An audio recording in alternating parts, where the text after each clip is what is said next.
Hello, my fellow humans. If you are a returning viewer, thank you so much for coming back. And if you're new here, thanks for joining us.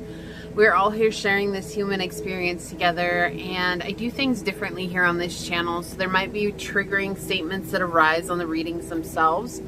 There's no obligation to force it to fit, while keeping in mind that triggers can be a beautiful blueprint for us to deepen our healing journeys.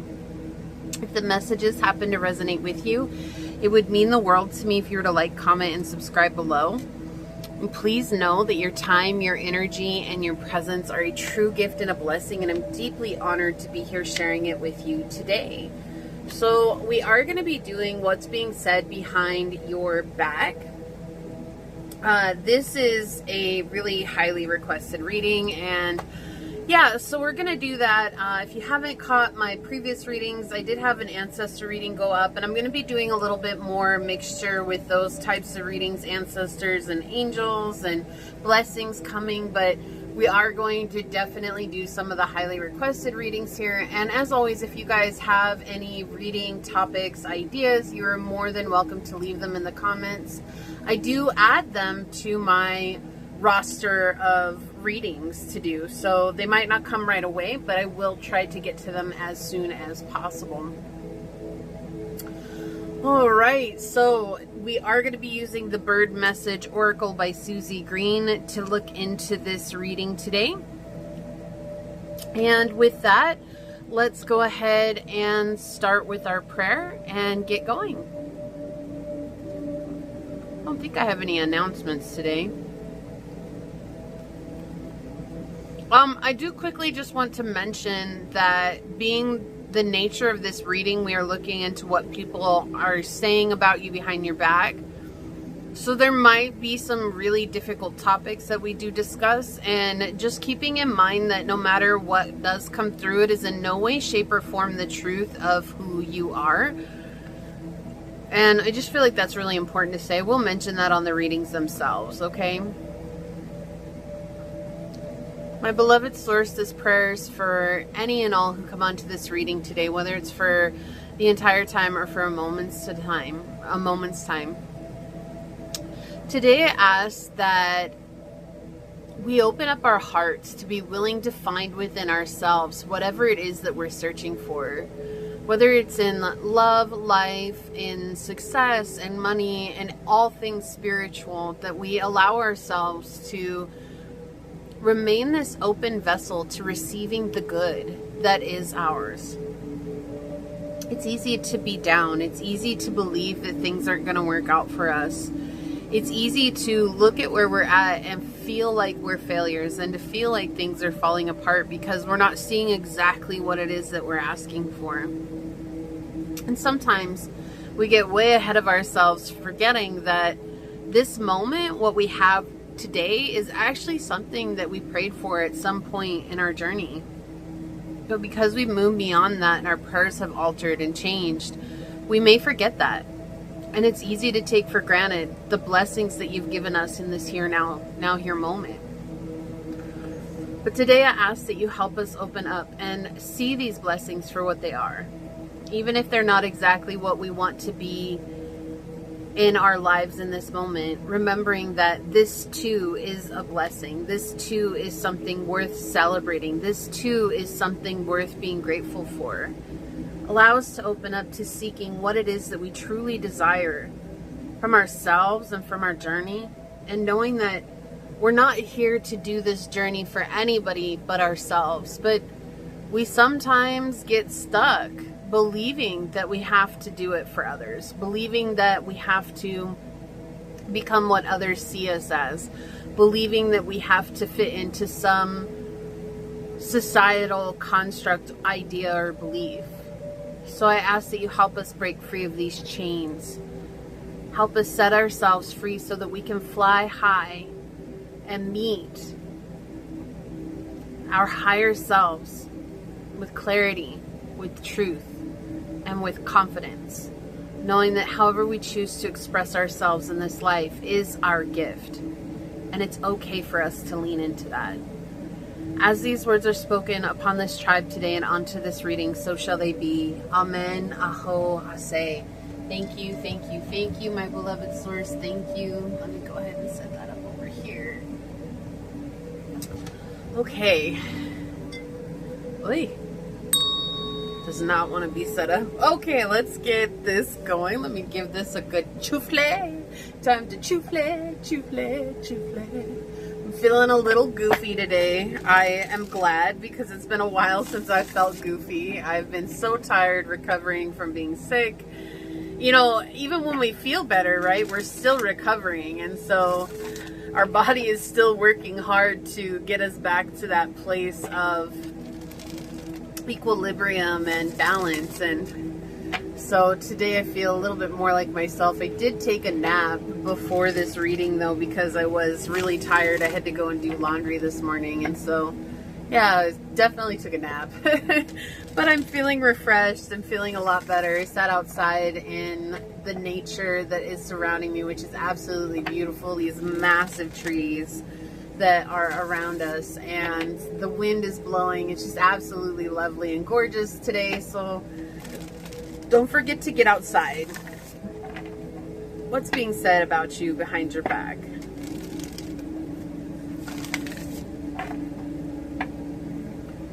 What's being said about you behind your back? Okay, thank you. Pile 1. What's being said about you behind your back?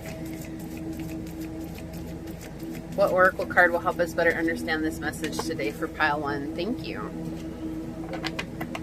Pile 2. What's being said about you behind your back? What oracle card will help us better understand this message today for pile number 2? Thank you. Pile number 3, what's being said about you behind your back? What oracle card will help us better understand this message today for pile number 3, source? What's being said about you behind your back? Thank you. All right, collective energy. Hanging Parrot. We have gain knowledge by surrendering to the universal flow. So something that's being said about you is that you're different and you're doing things in a very roundabout and weird way. And I feel like there's this question that's floating around about you collectively as to why can't you just settle down and do things like a normal person?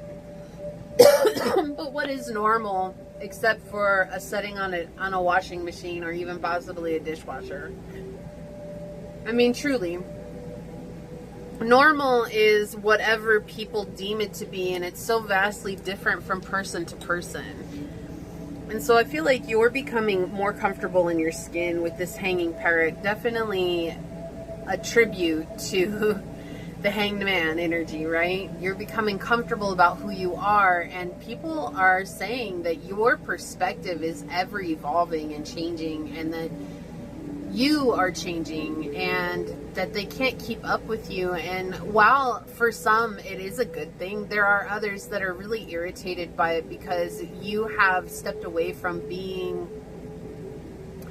available to them or being a part of their schemes or being a part of their agenda, and you are choosing yourself.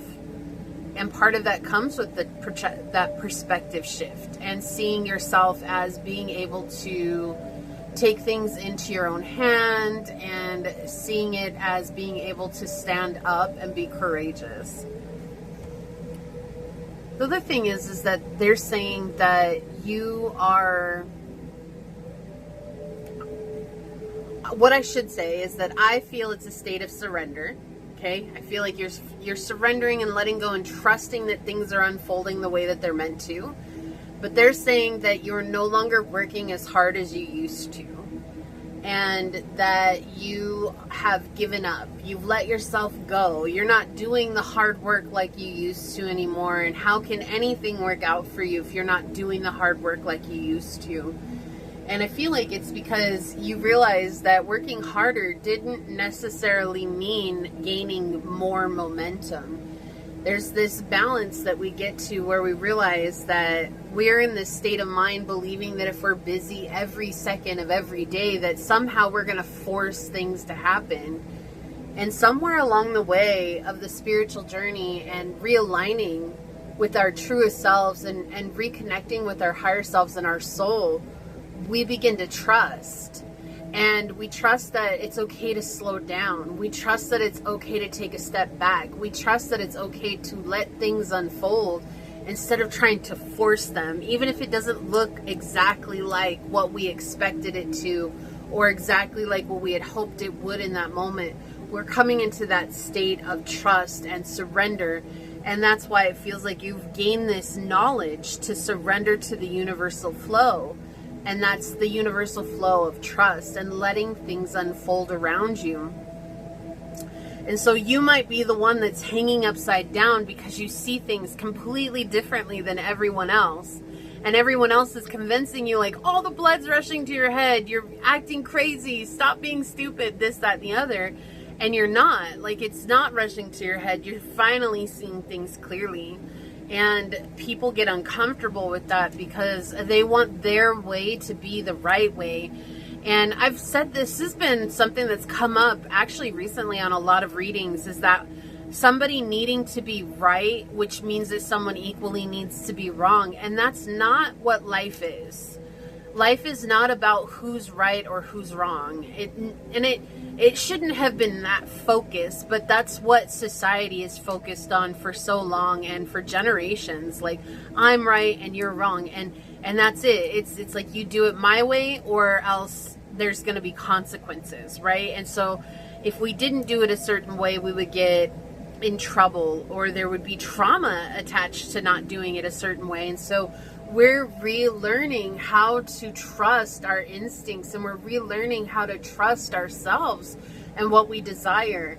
And because of that, we're really going against the grain of people saying, well, I'm the one that's right and you've been wrong all along. We're saying, no, we're doing what's right for ourselves, but that doesn't make anybody wrong. And that's scary, right? That's scary because the other way is driven by ego. It's driven by this pride that comes that says, ha ha, I can prove somebody and say I told you so.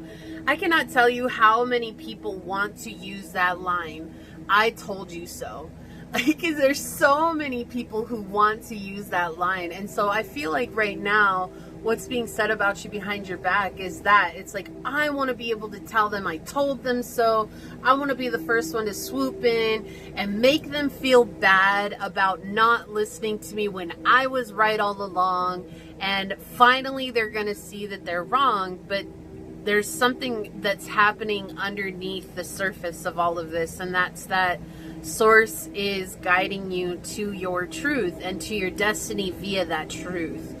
And they're not seeing that because they're only seeing with their blinders on of I have to be right. And it's a very shallow,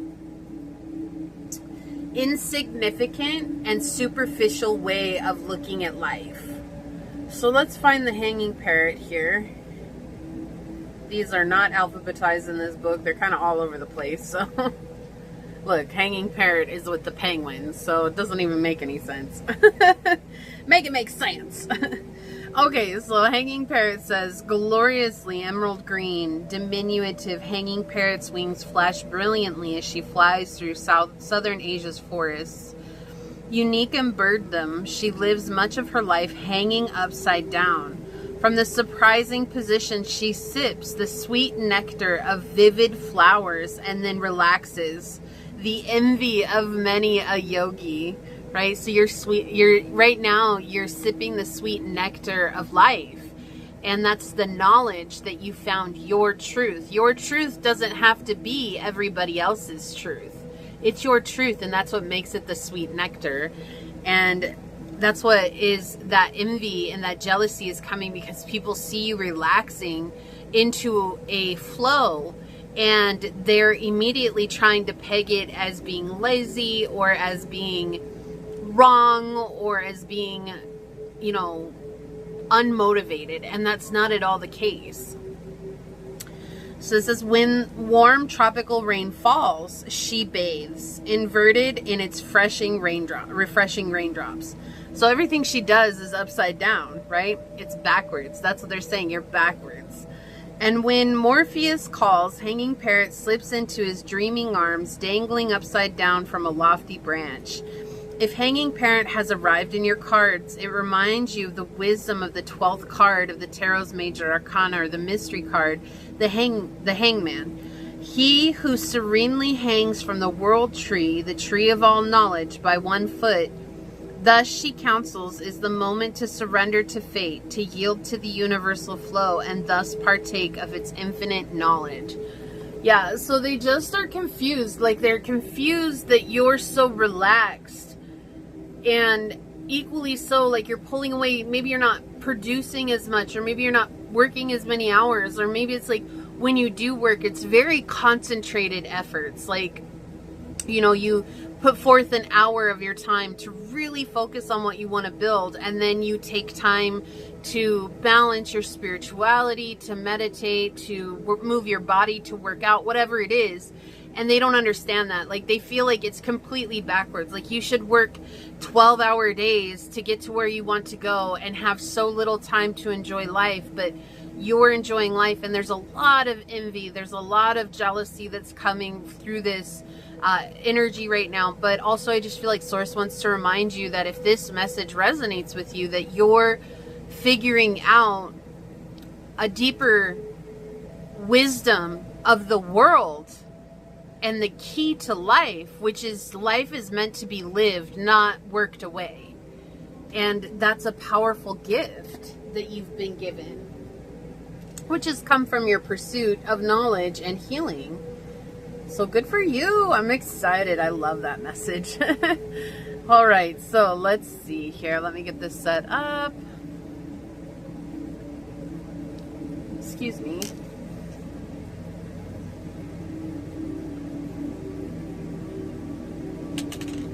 Oh, I'm feeling really dehydrated today, so I was drinking some grapefruit water with some coconut water. It was delicious, but I still feel dehydrated, even though I feel better. Pile number 1, we do have, are we going to focus here, me friend? I know it's kind of shadowy outside, but geez. Okay, so we've got this dice with the first house on it, which is ever increasingly hard to see for some reason.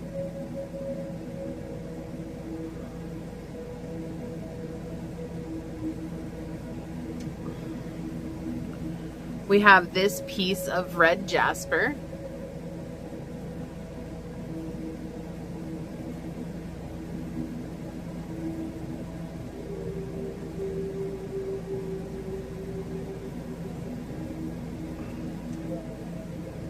Pile 2, we have this dice, which also had the first house on it.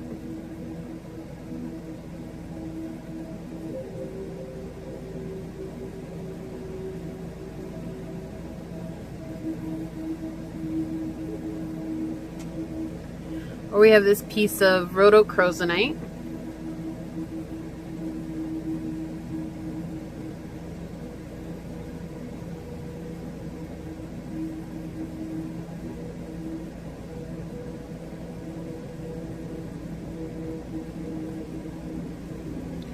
And pile 3, you have this dice with the third house on it.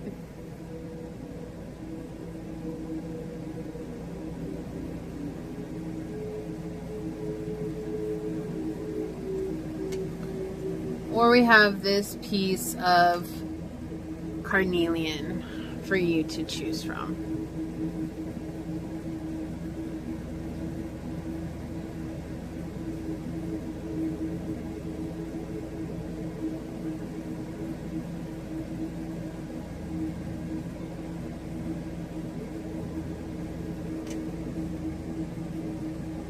So we have pile 1, pile 2, and pile 3. Whichever pile you feel called to, that should be the one for you, and I will see you over there.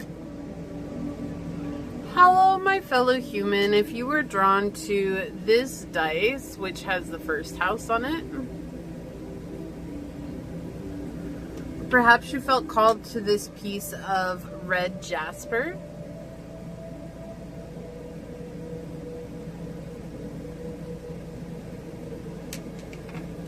Or maybe you were drawn to this card during the shuffle. This is going to be a reading on what's being said about you behind your back right now. We are all here sharing this human experience together. If you are a returning viewer, welcome back. If you're new here, thank you so much for joining us. I do things differently here on this channel. So that being said, there might be triggering statements that do arise on the readings themselves. There's no obligation to force it to fit, while keeping in mind that triggers can be a beautiful blueprint for us to deepen our healing journey. If the message happens to resonate with you, it would mean the world to me if you were to like, comment, and subscribe below. And please know that your time, your energy, and your presence are a true gift and a blessing, and I'm deeply honored to be here sharing it with you today. Right away, this is a really odd energy to start with, but I'm going to bring it up because it's coming in really strongly, is that they want you to be careful of watchers. And if you're not sure what a watcher is, that's okay. But it feels like somebody's scrying on you. And if you don't believe in that, that's fine. This message isn't for you. But there's somebody here who has been getting this intuitive notion that somebody's been scrying on them. Or they've been sending watchers. And that this is that confirmation. And so they want you to do some protective energy around your house, around yourself. And to do some cord cutting. Because they're saying that you know who it is, that you're aware of the person who's trying to scry on you. And so it feels like there's one person in particular that's trying to scry on you, pile one. And if you are not into that, that's fine. Then just ignore that. But yeah, there's somebody here who needs that message. There's people that are trying to garner information about you because there's jealousy here, there's hurt, there's a worry, there's a fear that's coming out, there's anxiety. But I feel like the main thing is that somebody here is trying to scry on you because they have said some really vicious things about you that are untrue. And they're worried about you gaining success in whatever it is that you're doing or where it is that you're going with your life. Because the minute you gain success, they're going to have to face the music. They're going to have to face what they said about you to the people around them. Everybody's waiting for you to fail that this person has talked to. Or that they've talked to. And if you don't fail, then they're going to have to answer about everything that they lied about, acting like they knew you better than they did. Okay, so that's a really strong message coming off for pile number one. But let's get more into it and find out what else is coming through for you.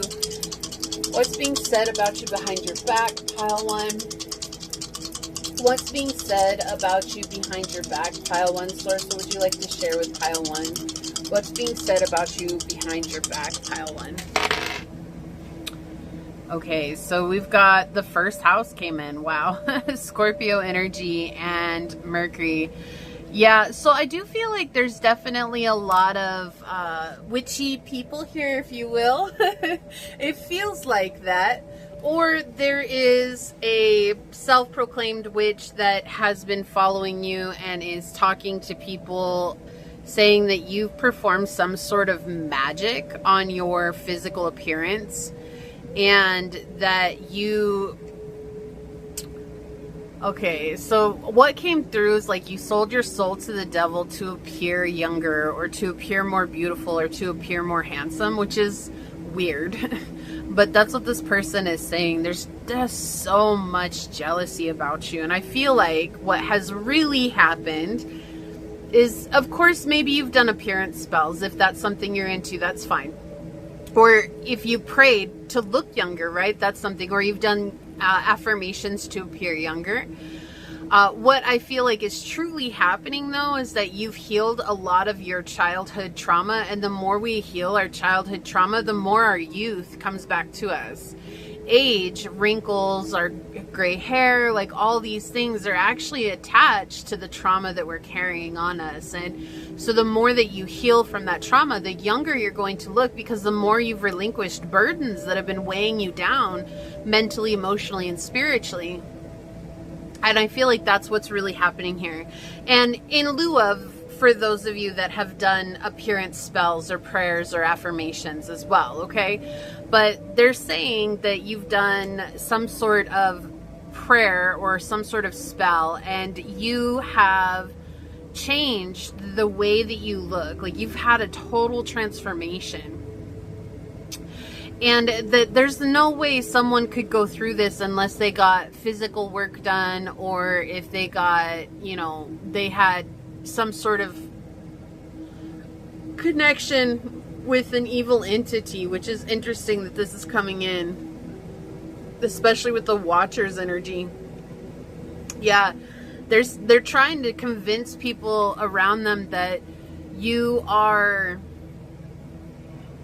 So I keep hearing a black witch, or that you're a devil worshiper, or that you are somebody that follows evil. And that's why things seem to work out for you, because you've maybe done blood sacrifices or something like that. This is weird. This is just a weird energy. It's like someone's really trying to make it seem like you're this terrible person.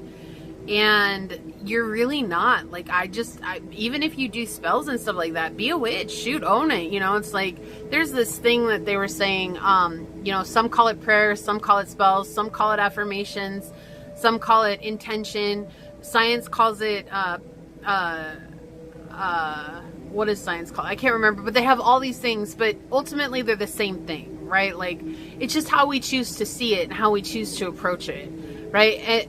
Ultimately, when we're asking for things for ourselves, it all comes down to what we believe, and everybody believes something different. But I feel like if this person knew that you were into spells, or you were maybe you're really into prayer, right? Maybe you're really into prayer and you're really into setting intentions and affirmations, and they're trying to convince everybody that you're doing it from a very dark place, and that is the only reason why you're able to look as good as you look, and that's the only reason as to why things are working out for you, that you've tapped into something that you shouldn't have, and that you're communicating with things that you shouldn't be communicating with. So they're saying that you're communicating with dark spirits, or that you're communicating with dark entities or demons or the devil or whatever. But there's definitely this darkness that's coming through, and they're trying to convince everybody that you're a bad person. And that's why things maybe fell apart between you two, or maybe that's why things happen the way that they did. And they're trying to convince everybody that the reason that things are falling apart in their life is because you're sending them all this bad energy. And I feel like some people think that they're full of it, but I do feel like other people are believing it. So like, if you have some hyper religious people here that this person maybe is talking to, like, they're really believing it, like, oh yeah, I could totally see that happening, right? And I feel like the thing is that you're just involved in something that a lot of people don't understand, and most people would rather judge something they don't understand than to learn more about it. That's how most people are. It's just easier to say that, you know, like, example would be tarot, right? It's easier to say that tarot is demonic rather than to learn anything about it, because that's what so many people in religion have said, right? But it's not. And it's all about how you approach it, and it's all about your intentions. And that's what I feel like. I feel like you're being judged for something that you found freedom of expression in. Something where you can finally take a breath and you feel relieved. And they're trying to peg you as somebody that stepped over the threshold of evil. And oh, if you listen to pile one, you're going to hear it come across. You're going to hear it come out in their speech. And I feel like it just has to do with how you manifest. And it's not a bad thing. It's just you found what works for you. Wow. Already, pile one. I didn't know where we were going with this, but bring it on. All right, Source, what more would you like to tell us about this? What's being said about pile one behind their back? What's being said about you behind your back, pile one? What else would you like to say today, Source? What's being said about you behind your back?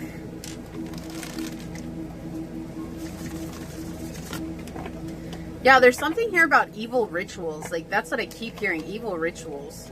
And I feel like, the reason I'm laughing is because I feel like your rituals are very, like, they're innocent. I feel like you do moon rituals, or maybe you know, have your ritual where you set up at an altar and you pray for your money or for your success or for good fortune or blessings, or your ritual of getting down on your knees and praying at your bed, right? Like, I feel like your rituals are very innocent, but they're trying to peg them as bad and evil.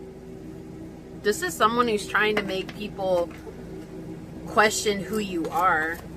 What's being said about you behind your back?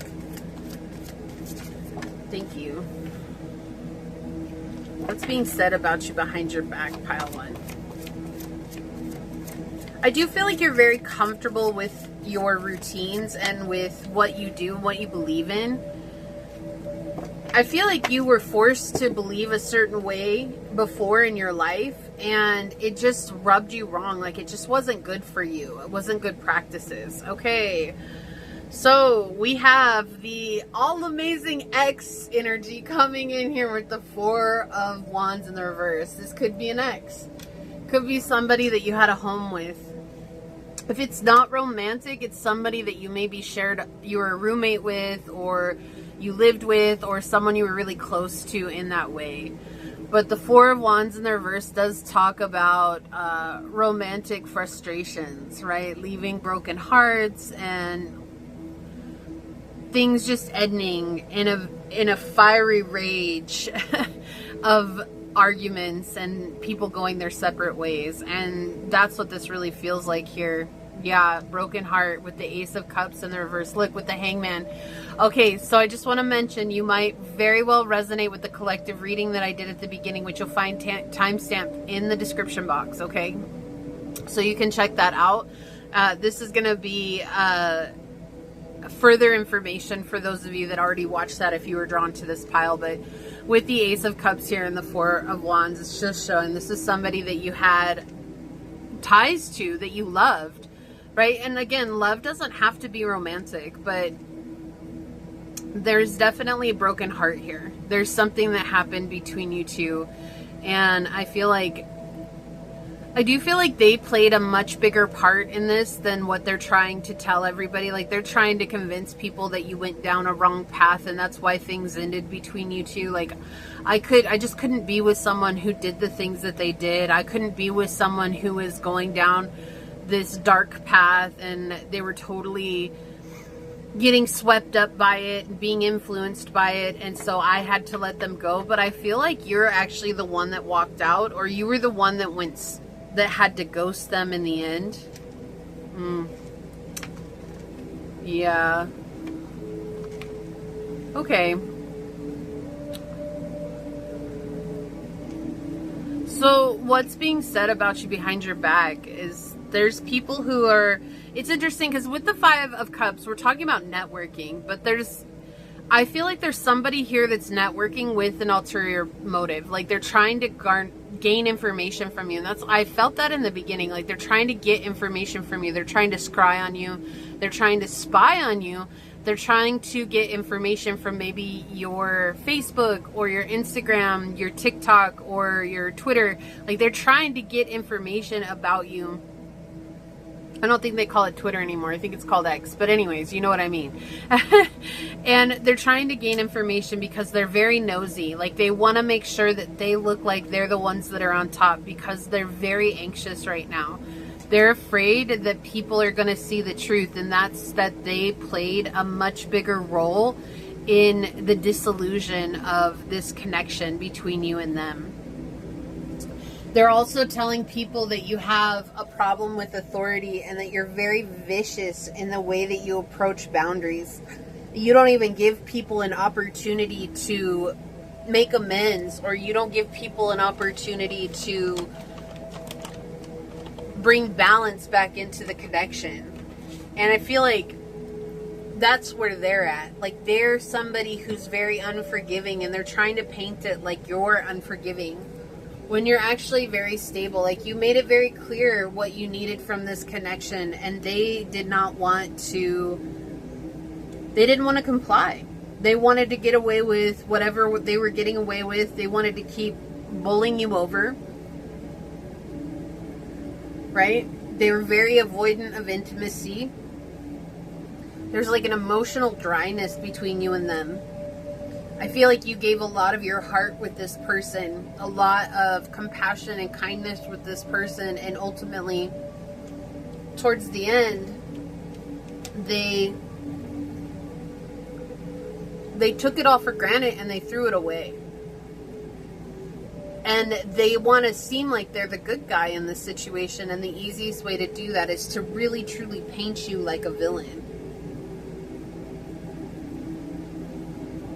But they realize that you're being very popular with people. Like, they realize that you get along with a lot of people, that you're able to talk to a lot of people, you're able to communicate with a lot of people and build reliable connections. You have this ability, this like uncanny ability to network.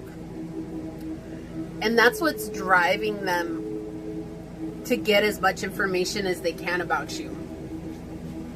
Because they're afraid that all of that is going to get back to the people that they know, the people that they tried to paint you as a bad person to.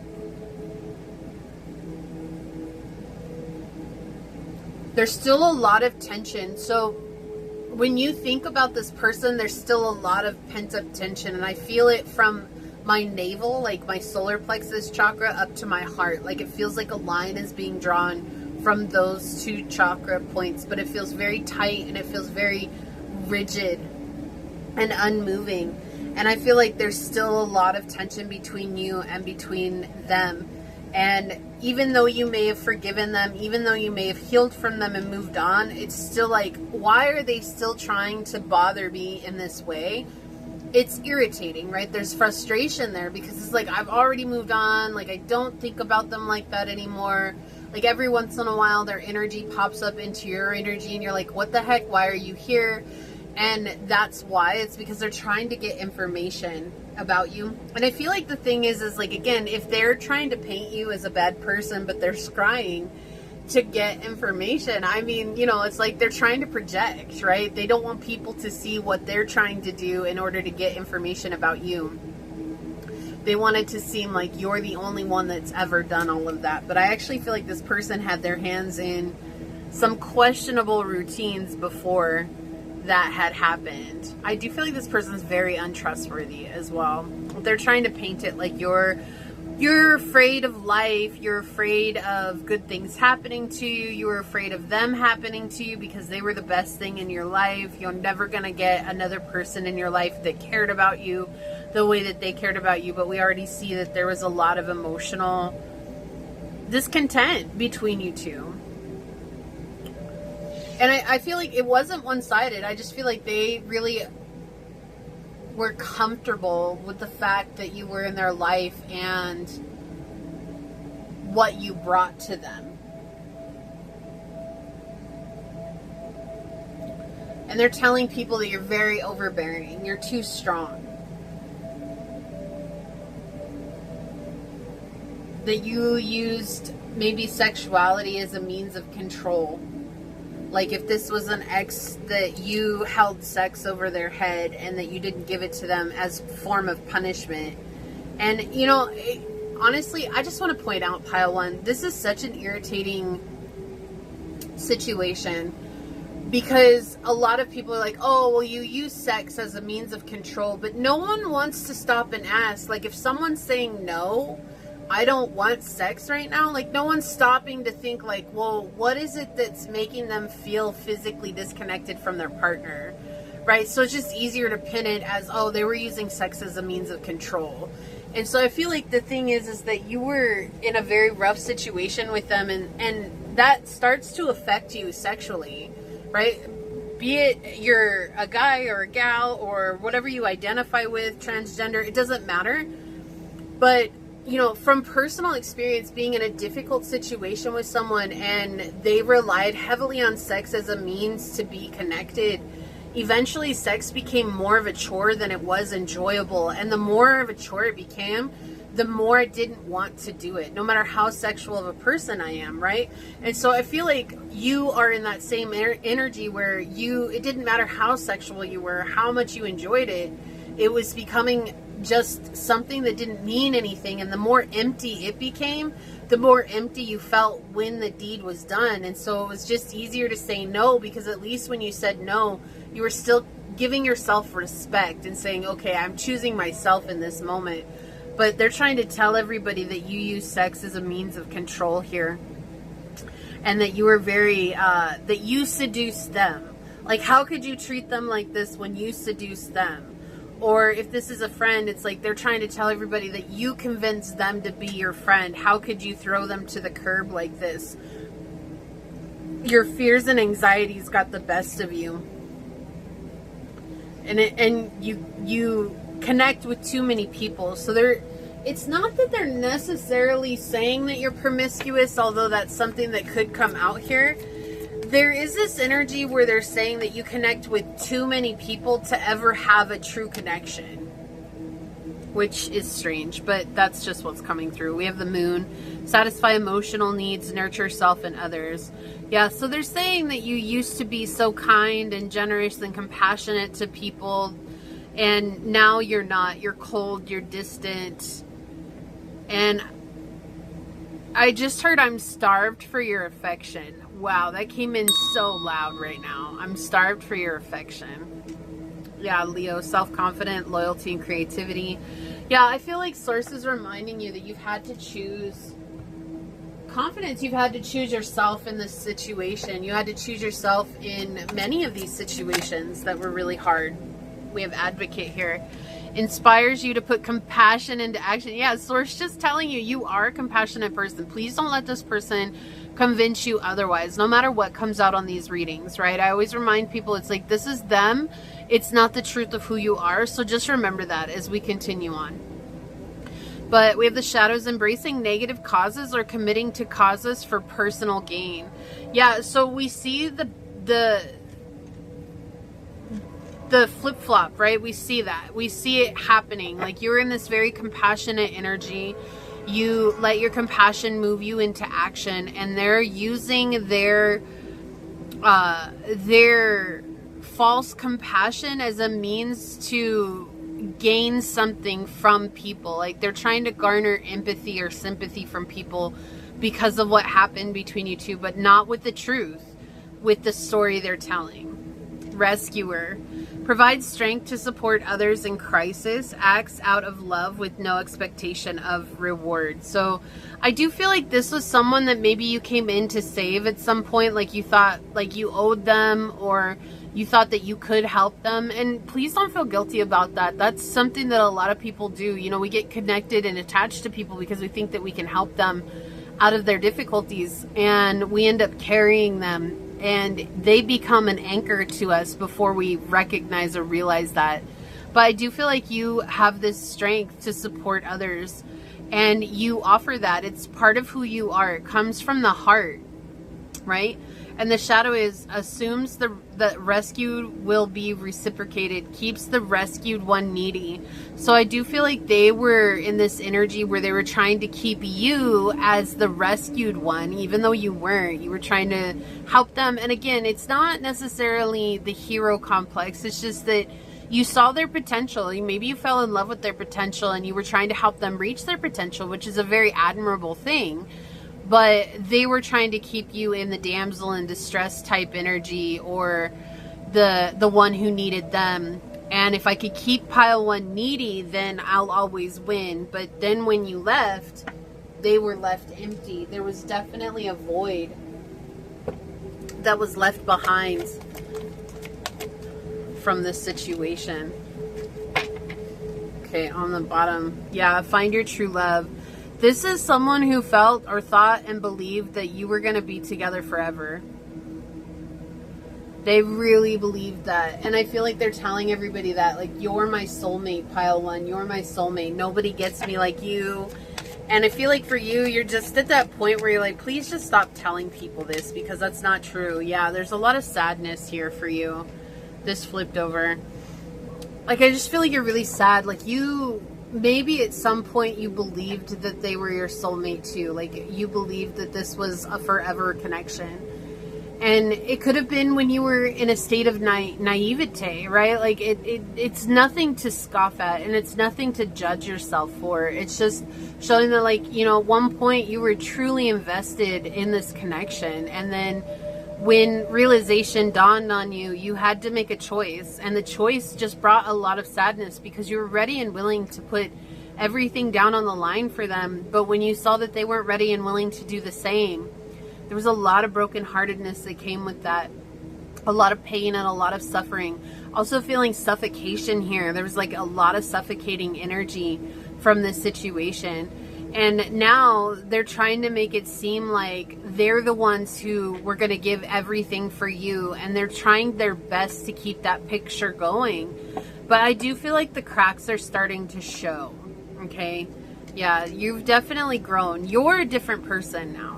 You're different than how you were the last time you saw them, talked to them, or met them, whatever it was. You're a completely different person. And if anybody that's heard any of these stories hears about that, like, they're going to recognize that you're a different person, and they're going to see those cracks. I'm going to get a couple of these cards just because it does feel like this is an X. Okay, they want 3 of these cards. I'll take them. Just because it does feel like an X. So we'll get these out and see what it says. These are from the, if you're wondering, if I can find the book here, the Soul Connections, When Two Hearts Meets, Love Oracle Cards, by Asher Roger Webb and Karen Webb. Okay. On the bottom we have Universe. Yeah, you could definitely resonate with the collective message. The universe is guiding you to that special person. Allow everything to take its natural course. So you're learning to trust in the flow, and you're learning to trust that everything's happening for a purpose and with reason. And while that hasn't been easy, it has been something that has freed you from the guilt. I do feel like there's a lot of guilt in regards to this connection. What's being said about you behind your back? What else would you like to say about this today, Source? Okay. What's being said about you behind your back? Okay. On the bottom, photograph, photo, memory, souvenir, and card. So they're definitely looking at your photographs. I do feel like you've deleted a lot of their photos. Like, you definitely don't have those memories anymore. It's like whatever happened between you guys, it's gone. And you made that a reality by getting rid of those pictures, by getting rid of those memories, those snapshots in time.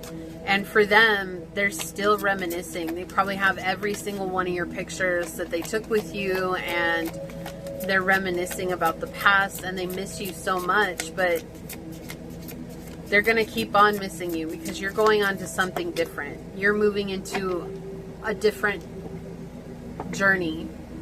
Right? Ignore. Yeah.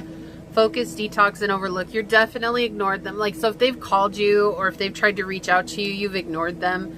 They're saying to everybody that you ghosted them, but I do feel like there was a finality to this connection. Like, you said goodbye. So what they're telling everybody, oh, you know, pile one, they just ignore me. Like, how could they do me like that? We were together for so long, or we knew each other for so long. Like, how could they be dirty like that? That's so cruel and unkind. And I feel like you're in this energy where you're like, no, I made it clear. I said goodbye, and that was enough. I didn't have to reiterate that. I didn't have to rehash that. It was enough, and it will always be enough for you. And for them, they're just trying to make it seem like you're the bad guy in this situation. So we have book, wisdom, experience, immortality, and authority. You have chosen wisdom out of this. You have closed this chapter in the book as well. First house, identity check. So again, with the identity, they're saying there's something here about your looks. Like, you did something and you gained better looks, or you look completely different, and that can only be done through questionable means. So they could even be trying to tell people that you got work done, like surgery done or something like that. But I feel like, you know what, however much this person weighed, that's how much you just lost when you left this person, right? So let's say they were 160 pounds, you'd be like, yeah, I look totally different. I lost 160 pounds. I left it in the dust, right? Because you left it when you left them. That's what it feels like, right? And that changes a person. Cherish your relationship. This is what I was feeling. This person took you for granted. Oh, they took you for granted so much. Like, they just assumed that you would always be there for them. It's like this person expected that you loved them so much that no matter how they treated you, no matter what they said to you, you would always forgive them. There's only so much people can do. And so now they're trying to convince everybody that they're the ones that cherished you. But I do also feel like there's cracks that are showing here. Boundaries. Having sensible boundaries is important. Yeah, you're the one that set boundaries with this person. I do feel like you're the one that said goodbye. I feel like you had to say goodbye. Maybe you didn't want to, but it was just, there was no other choice. There was no other option for you. Everything was saying you had to let go. And you did. And when you let go, you were able to see clearly this situation. Love conquers all. Yeah, love. You loved this person. I'm so sorry you had to deal with somebody like this, Pile 1. And I just want to remind you that you do deserve somebody who loves and cherishes you for you, and who puts in the effort that you put in, right? And sees you and accepts you and cherishes the love that you give to them, not just takes it for granted. Because I feel like that's something that's been difficult. You know, so many people, they say, I can't remember what they were saying, like this energy of where they're saying like hate is the worst possible thing out there. But honestly, it's indifference. Indifference is probably the worst emotion, or the worst thing that we'll run into in our human lives. And I feel like this person was completely indifferent to you. They were indifferent to the ending of their relationship. They were indifferent to the love that you gave to them. They were indifferent when you walked away. And now they're trying to save face because they want to act like they're the victim. And I feel like that's the thing. It hurts so much, because it's like, if you really cared about me, why were you so indifferent for so long when I gave you so much of myself? And I feel like this was a very difficult lesson that showed you that love isn't enough. You know, everybody's like, oh, love will conquer all things, right? Like, love is all you need. Love is all you need. Love is all you need. What is that, a Beatles song? And while love is absolutely a powerful healing component in our lives, if it lacks respect, if it lacks integrity, if it lacks honesty, integrity, and trust, what do you have? All you have is good intentions without a will to back it up. And that's it. And it's not, you know, like, you have to remember there's so much more to a connection than just love. And I feel like that's a hard lesson that you learned in this. Roll the dice, take a chance, risk, and a leap of faith. Leaving was a risk. It was a leap of faith for you. It was a very difficult one to trust. But also I feel like you've reconnected with yourself. Look for investigation, explore, and search. Yeah, this person's looking for you. Like, I feel like you fell off the map. Like, you might not even post on any kind of social media, or if you do, it's not about you. Right? You might just share positive things. You might even maybe share a picture of yourself here and there, but you don't share it often. And they're looking for you because you were the light in their darkness. Purify. But right now you're on a journey to purifying yourself. Clean up, sweep, clean, empty, and organize. You're reconnecting with the heart chakra here. Finding the bliss and the beauty in life again. Show, spotlight, express, create, radiate joy and enthusiasm. Yeah, and Source is bringing you to this place of happiness. You could start traveling soon as well.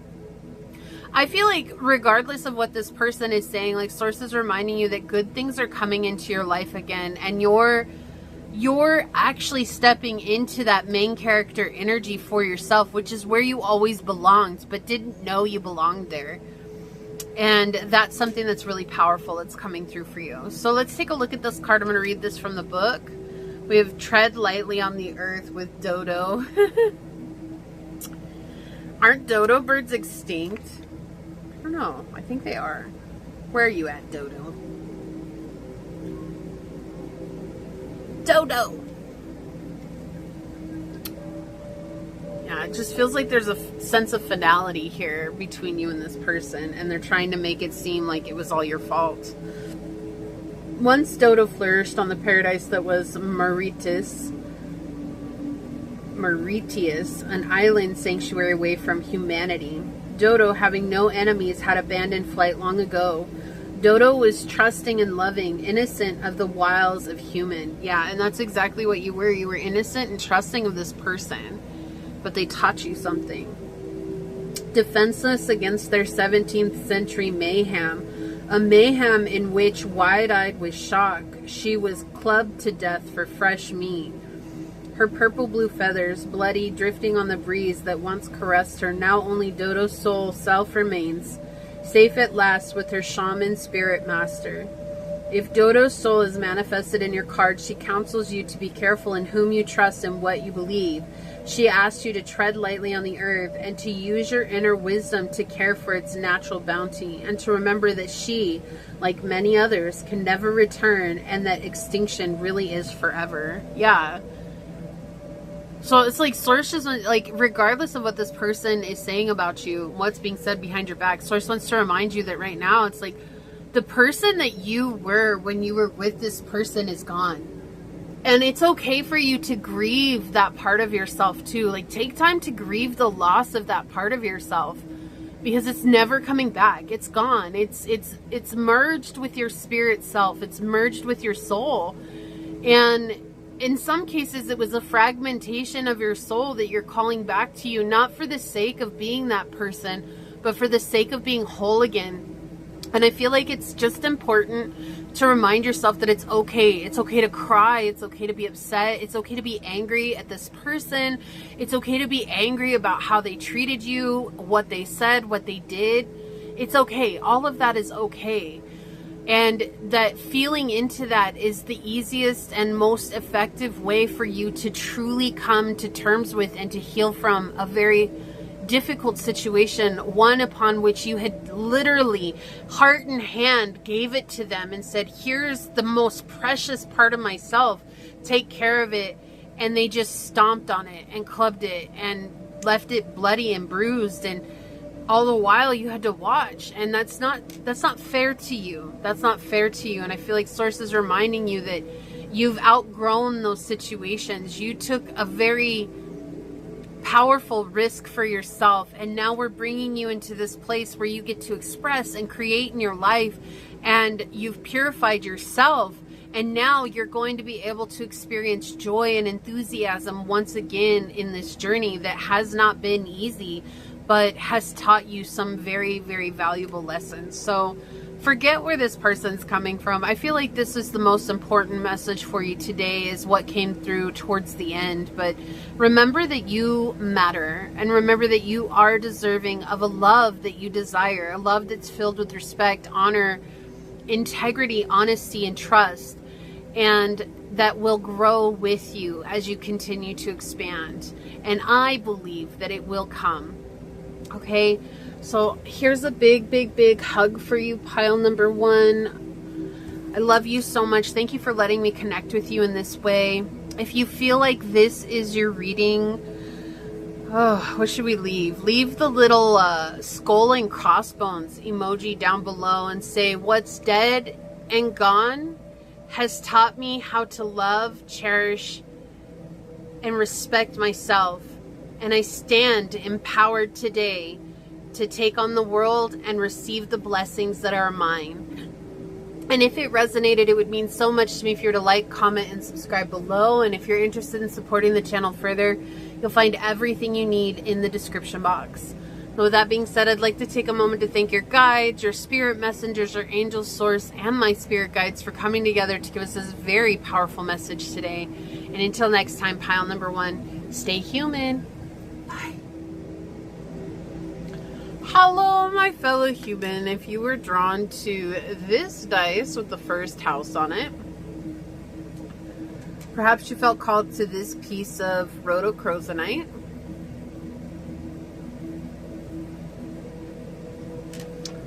Or maybe you were drawn to this card during the shuffle. This is going to be your reading on what's being said about you behind your back.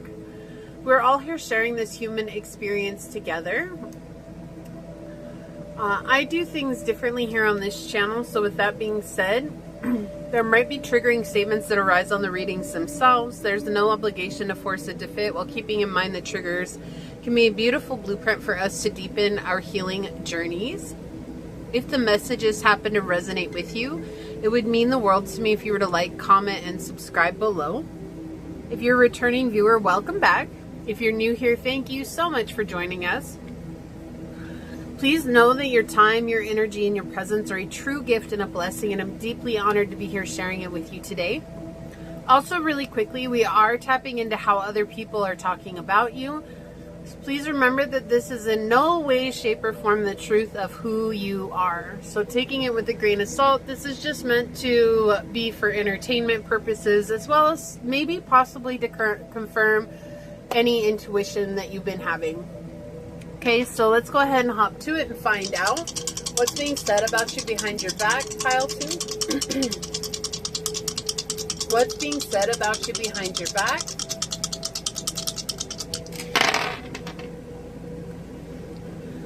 Okay, the 6th house, we've got the South Node, and we've got Taurus. Yeah. So I do feel like something has happened recently with your health. Maybe you had an injury, or you got sick, or you've been getting sick a lot lately, maybe with colds or sinus infections coming through. There's also something that's coming up about like migraines or headaches that's coming in that's been really persistent. I do also feel like there's some mysterious pains that have been coming in, like mystery pains. Like suddenly you'll wake up in the morning and your back is completely all out of whack and you're like, what the heck? I didn't do anything yesterday. Or your foot hurts for some reason. Same thing. Or like your knee is sore and you can barely walk on it. So there's like body injuries here, and it's something where it's like you might have to tell the people around you that, you know, like, hey, I need help and I need assistance with this or whatever. And I feel like that's really hard for some of you to do, is to ask for help. Okay. And the reason why this is coming through is because there's somebody here that's saying that you're being too stubborn and you are trying to do things the wrong way. The energy that came through when I first saw the dice was this, like maybe you have been trying to build some kind of hobby, or you've been focusing on creating, and with that you've been trying to create a different type of lifestyle for yourself. And what came in with that is that like you should just stop everything that you're doing, go back to a 9-to-5 so that you can get health insurance, so that way then you don't have to worry about your aches, your pains, your whatever it is that you're getting, your sicknesses, this, that, and the other, because health insurance will cover it. But I don't know, like it just feels like they're saying that you should stop trying to create and go back to an old way of being, or their way of being, like the way that they think it is. But the thing is I feel like the people who are saying this about you, they also don't have the health insurance, or they don't have the, there's something about insurance here. There's something about insurance that's coming up that's really strong. I don't know. So, but they don't have this, like they don't have that either. Like the job that they work out doesn't offer health insurance, but they're like saying, oh, you need to get health insurance because you need to have these things covered. And it's not that you don't have health insurance. Maybe you do, but they're seeing it from this very narrow-minded view. They're saying that you're being super stubborn and that you're resistant to change anything, and it takes you forever to figure out anything, and that you would you're more than willing to walk through the most difficult areas of life in hopes that something positive will come from it, even though from their vantage they don't see anything positive happening to you or happening for you. and I feel like they're just being misguided. You know, you are letting go of an old way of being, and it's hard when people aren't spiritual, or it's hard when people aren't on the healing journey. You know, when people are just being complacent with their own journey in their own life, and they see someone who's spiritual and they see someone who's healing and growing, you know, a lot of that does come with mystery aches and pains and mystery sicknesses, and our spirit is realigning itself, and that oftentimes manifests in the physical as a dis-ease, right? Like we're not at ease. Our soul is not at ease. And so sometimes our soul, in order to help us overcome the shadow or to help us overcome trauma, it will force sickness upon us in order to heal from that. And I've talked about this before in other readings, but I'm going to mention it here. You know, it's like, okay, I don't know how many of you know this, but back in 2015, I broke my back, and I didn't really understand. I was just starting to get into the spiritual side of things. And so long story short, after I had done more research about it, I learned that my back broke because of instability, right? Like it came from a disconnected root chakra and a disconnected sacral chakra, because it was right at those 2 points where my back broke. It was the S1 and the L3. And I have problems. I still have problems with my sacrum, but it's healed, and I healed it in an all natural way. I didn't go through surgery. I went through a chiropractor, and I was on a distension table for 2 years.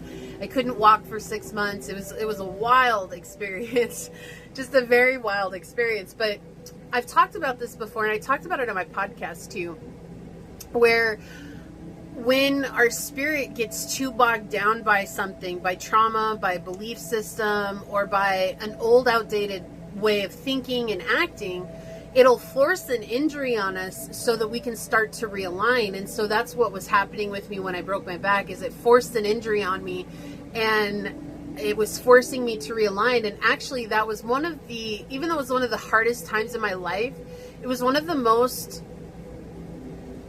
influential times in my life, because that was when I started learning affirmations, how to change my way of thinking, and that process opened me up to a whole new world of experiences. And so you may have experienced something along those lines, where you started to become spiritual, and you had like a crazy injury happen. And even now, like sometimes when I have injuries that happen, or I have sicknesses that come, like I'm not too concerned about it, because I realize it's just my soul that's purging. You know, like for those of you that know, I just got over an ear infection. Like I realize that's my soul purging, and I know what that's connected to, right? Like I know personally why that came up. I know what happened. I've been having a lot with my right side here recently, and I understand why. Like I know the meaning behind it, but that's also just, yeah, the world card just flipped out of the deck. Hold on, let me grab it, because it flew off the table while I was shuffling. Saturn. The world is ruled by Saturn. It came out in the upright. Yeah, so the struggles, like they're tough love, and they're there for a purpose. They're there to help teach us these valuable lessons. And I feel like they're trying to peg it as like you're just accident prone, or that you are somebody that just can't get it together, and you need to have that insurance. You need to have that extra thing to fall back on. But I feel like it would only deter from your journey, and it would only deter from you finding balance in your life. And so you're trusting the process, but they're just calling you stubborn. And remember, those injuries, like it can be really hard. And some injuries aren't related to our spiritual journey as much as it is related to our spiritual contract and what we decided before we even came here to this world, right? Like when kids get sick and stuff like that. Like there's something about the spiritual contract. It seems cruel, but it's not. Like there's something that is there to affect everybody around them. And I know that that's hard to look at that way, but right now I feel like with you personally, Pile 2, you've been experiencing a lot of body issues or a lot of injuries, or you got injured recently, and I do feel like there's a sense of like, why is this happening to me? Or maybe you came to people who you thought you could trust and rely on. You were just like, I just need some assistance. I need some help. And they're saying like, well, you need to stop putting yourself through this and really just go back to an old way of being with the South Node here. Okay, like they want you to go back to something that they were comfortable with you being involved in, where they didn't feel threatened, or where they didn't feel like their way of life was getting turned on its head. And I feel like that's something that you've moved away from, and there is no going back. Yeah, you made a choice here with the Lovers on the bottom.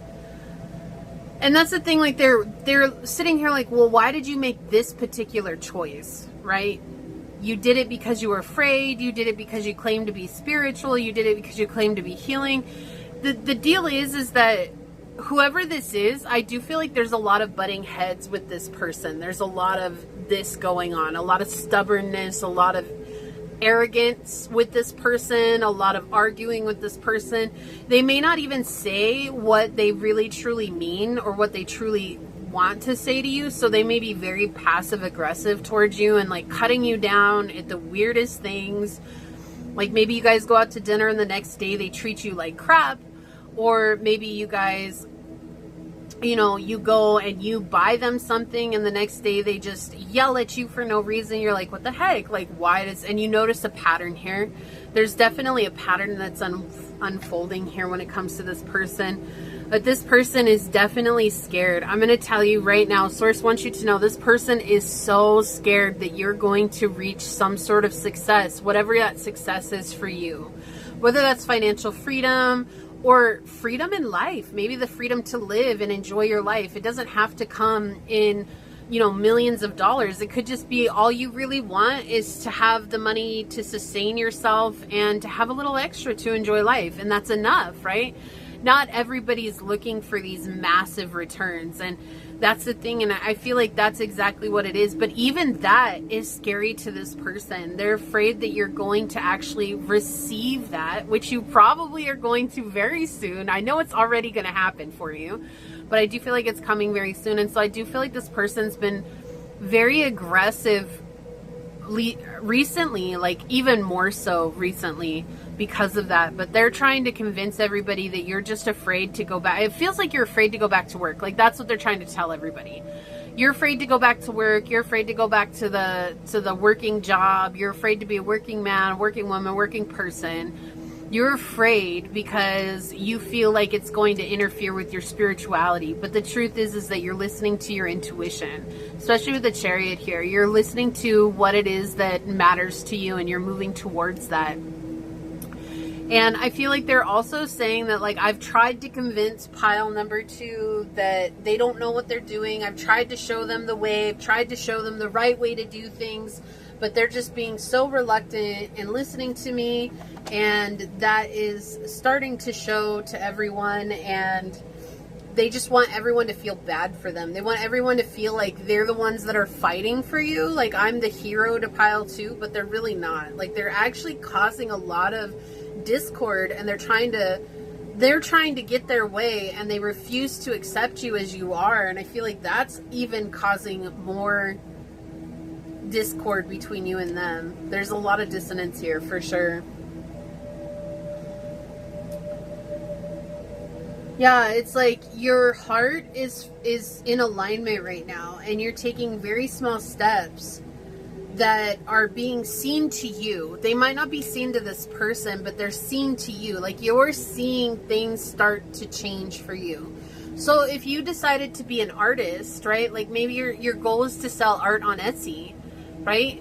And you're making paintings, and maybe they didn't really garner any attention or anything like that for a while, and then suddenly you sold one. You're like, wow, that's so cool, I sold one. Like, I feel really good about that. And then that inspired you to paint a whole bunch more, and then you sold another one, and that inspired you even more. And so you keep doing that, and now you're at least getting regular sales or something like that. You're seeing there's definitely something that's shifting where you're seeing more and more attention towards what it is that you're putting out there. But because they don't see it, they think that you're just trying to pull the wool over everybody's eyes. And that's what they're telling everybody is like, oh, you're lying about how successful you are. You're lying about where you're getting the money from. You're lying about what you're doing. And it's just, at the end of the day, it's none of their business. And and they don't want to, they can't, excuse me, let me take a drink.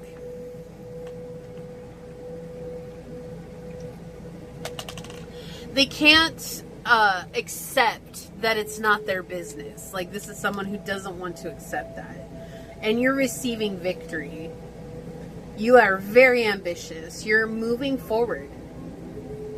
And I feel like you're stepping into a place of power and high status. And that's the thing that scares them most of all. And so they're definitely trying to demean you. They're trying to say that you are actually weaker than you are, that you're just coming from a place of arrogance and vanity, that you're confused about your goals, you're confused about life, you're confused about the way the world works, and you're like, this came out not too long ago in another reading that I did, but that you're trying to use spirituality as a means to justify your actions in life, and that you're absolutely confused about where it is that you're going. And that's what they're saying, but they're not in a place to actually see the truth, which is that you're finally listening to your intuition and what it is that you desire from life. And because of that, you're finding groundedness and balance along the way.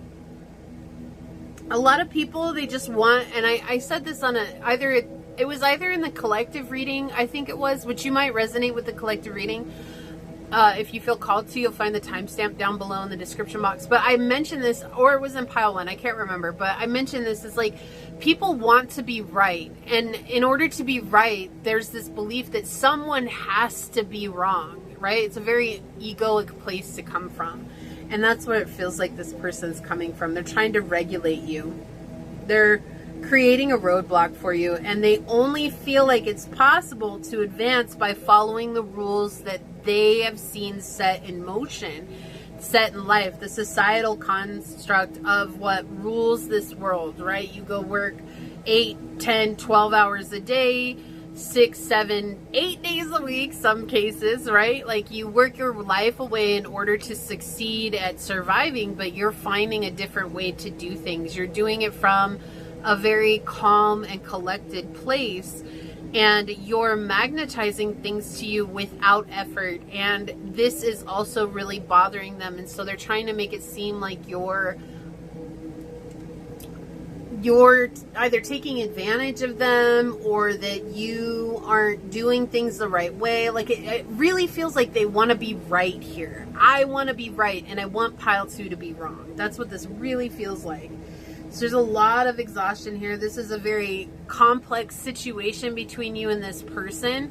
This could be a spouse with the Lover card here. This could be a Cancer, Gemini, or a Sagittarius in your life. This, especially Gemini, is coming through. You could have a Gemini, Sun, Moon, Rising, or Venus. You could have Gemini, Sagittarius, South Node, North Node energy. You could have Taurus in the 10th house. You could have your South nodes in your 6th house, and your South and North nodes in your 6th house energy here. Yeah, okay.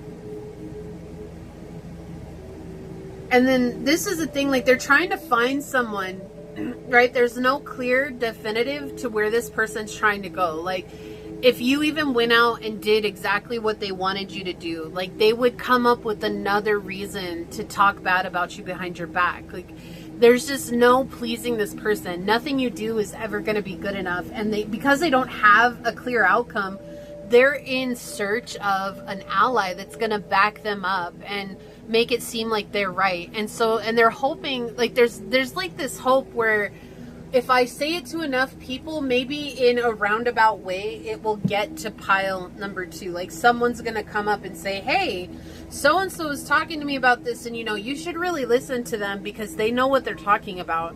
But I feel like if someone came up to you and said that, like, no matter if you knew this person or not, you'd be like, and why is this your business? Why do you feel like you have a right to tell me what to do? Why do they think they have a right to tell me what to do? We all have our own lives to live. So I do feel like when you need to be, you're very blunt and even come off as very abrasive to people because you're just a no-nonsense type of person. And you didn't get involved with chasing your dreams because you were trying to tear people down. You got involved in chasing your dream because it felt like the right thing to do. And if they don't want to support you, it's like you're in this energy where you're like, I don't care if you're going to support me or not. I'm still going to go towards what it is that I want to create. Whether you are for me or you're not, that just tells me how much time and energy I'm going to put into our connection. But it feels like they want you to be wrong, and they want someone to come in and to also tell you that you're wrong. But I feel like this person is very passive aggressive. It just feels very passive aggressive, where they do things, and they do things completely unrelated to what it is that they actually want to say, right? So like that, like you guys go out for dinner and the whole next day they're just yelling at you over stupid things. Like they stubbed their toe and suddenly it's your fault. They couldn't find their shoe and suddenly it's your fault, right? Like you're the problem here, but they're not saying what they actually want to say to you. And so they're just hoping that I can make you feel small enough that you'll just figure it out. Like you should just know what it is that I want. And I'm sorry, while we do have people who have the gift of telepathy, we don't read minds. And even those of us that have the gift of telepathy, right? Like even if we can read your mind, that's not a reason for us to just go based on what we feel and what we know you want. Like that's just absolutely absurd for someone to have that expectation.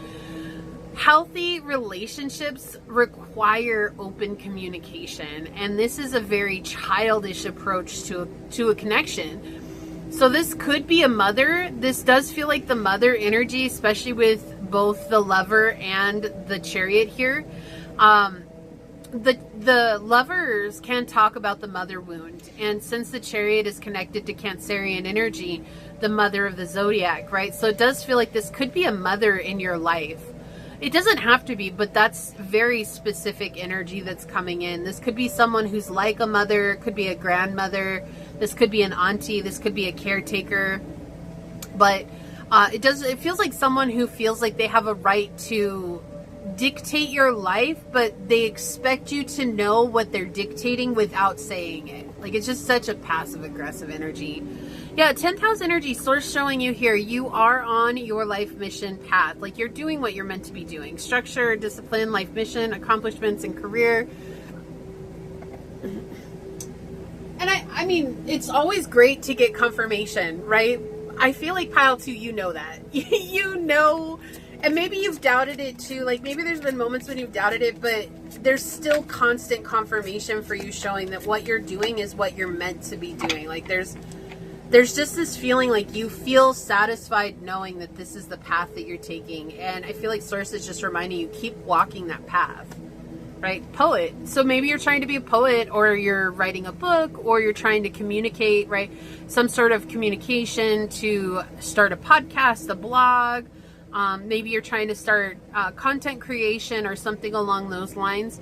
And it doesn't have to be anything like that at all, right? It could be anything. You could be trying to be an architect, a lawyer. You could be trying to be a business owner, a CEO. You could be trying to move up in the career that you already have. Whatever it is. It's just, but this person is just trying to make it seem like you're doing things the wrong way. And you're following what you love to do, so keep doing that.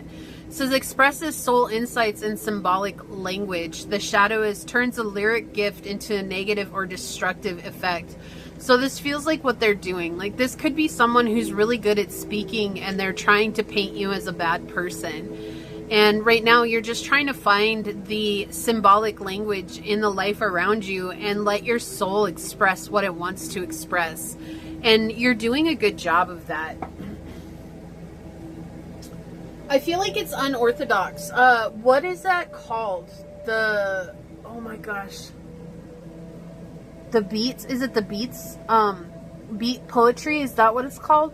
You know, when people stood up in front of a mic and it wasn't necessarily about the rhymes, it was about the expression of the poem. And so it didn't have to rhyme, and it didn't have to be an iambic meter. Like it could just be whatever it was, and that was that person expressing it. And I don't know, is that called beat poetry? I can't remember, and I apologize, I can't. But that's what it feels like. You're stepping up to the mic of whatever this is, and the expression that you're bringing, it's you, and it feels good that it's you, and it feels freeing that it's you, and that's what source wants. They don't want you to hold yourself back. They want you to let yourself be seen as you are in whatever capacity that is, whether that's the job that you currently have, or if that's creating something, or if that is a hobby, or if that's building a business, whatever it is, they want you to have that freedom of expression. Yeah, the 7th house, make a commitment. This is something you're committed to, right? And I know we're talking about relationships with this card too, especially with the 7th house. This could be talking about a spouse feels like you're doing them a disservice here, but I feel like more than anything, this is just coming out to show that you've really committed to this path.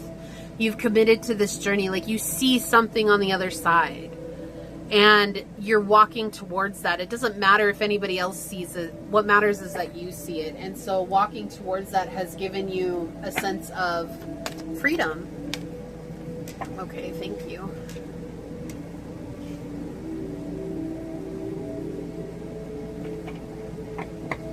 Bottom of the deck. Yeah, determination.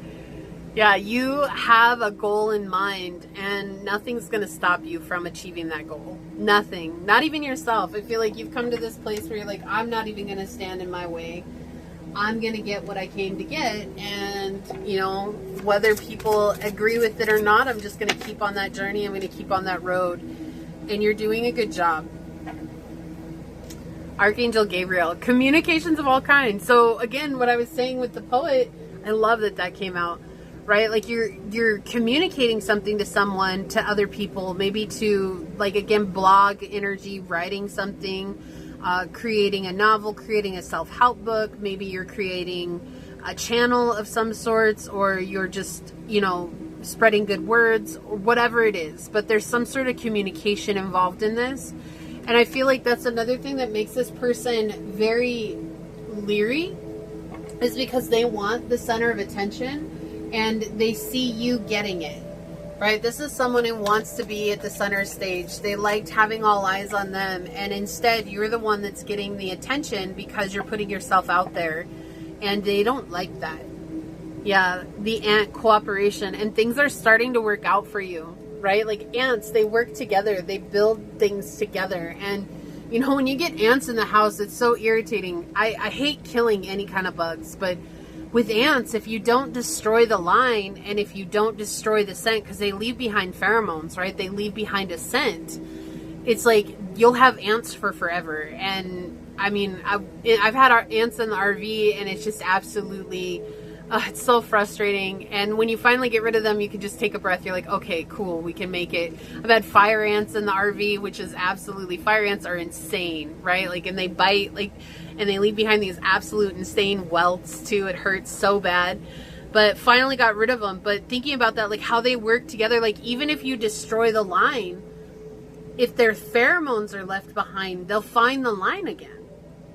And that's what this is. It's like you've left some sort of impression behind. And that's what they're upset about. Like they're really upset about it. And that's why they're trying to demean you to people that they know.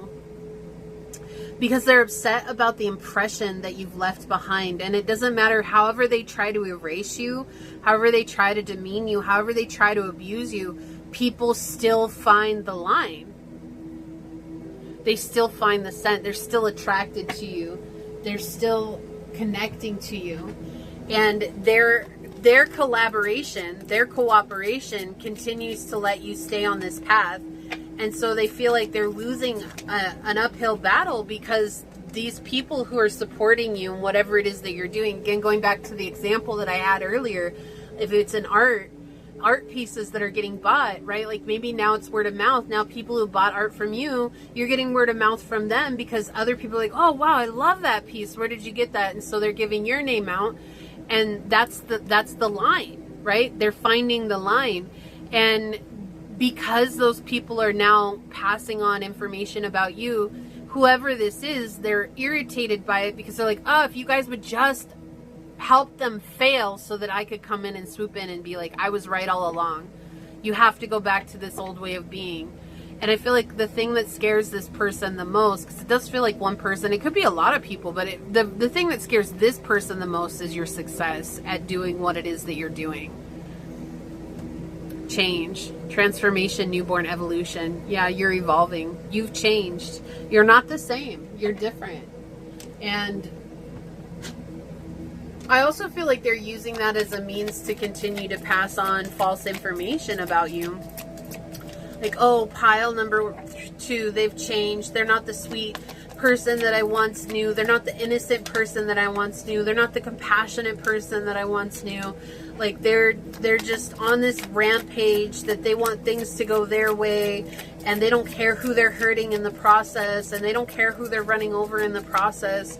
But that's not true at all. I feel like you're the most peaceful person ever, and it's just like that. Look, if you don't mess with me, I'm not going to go out of my way to mess with you. But if you go out of your way to mess with me, don't be mad when you get the horns, right? You mess with the bull, get the horns. And I feel like with Taurus being here, that's exactly the energy that you're in. Don't mess with the bull, because you're going to get the horns. But other than that, I don't have any beef with you, and I'm not going to start it either. So you've had to stand up for yourself with this person, and I feel like it's been exhausting for you.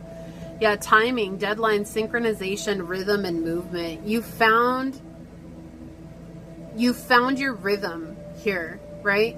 And again, with the TV here, some of you could be going famous. Like, some of you could be getting a lot of recognition. But also, because this is on the beach, like, some of you are just enjoying your best lives, right? You're just living in a different type of energy than this person had to live in. Like, if this is an older generation and they really believed that getting a college degree and going into work with whatever you got your college degree was, that was the only way to have a good life, and you're proving them wrong. Like, maybe you are learning how to use AI, or maybe you're learning how to use the computer, or you're learning how to work online. And that gives you a lot more freedom than going to an actual 9-to-5 job or a job in a physical building.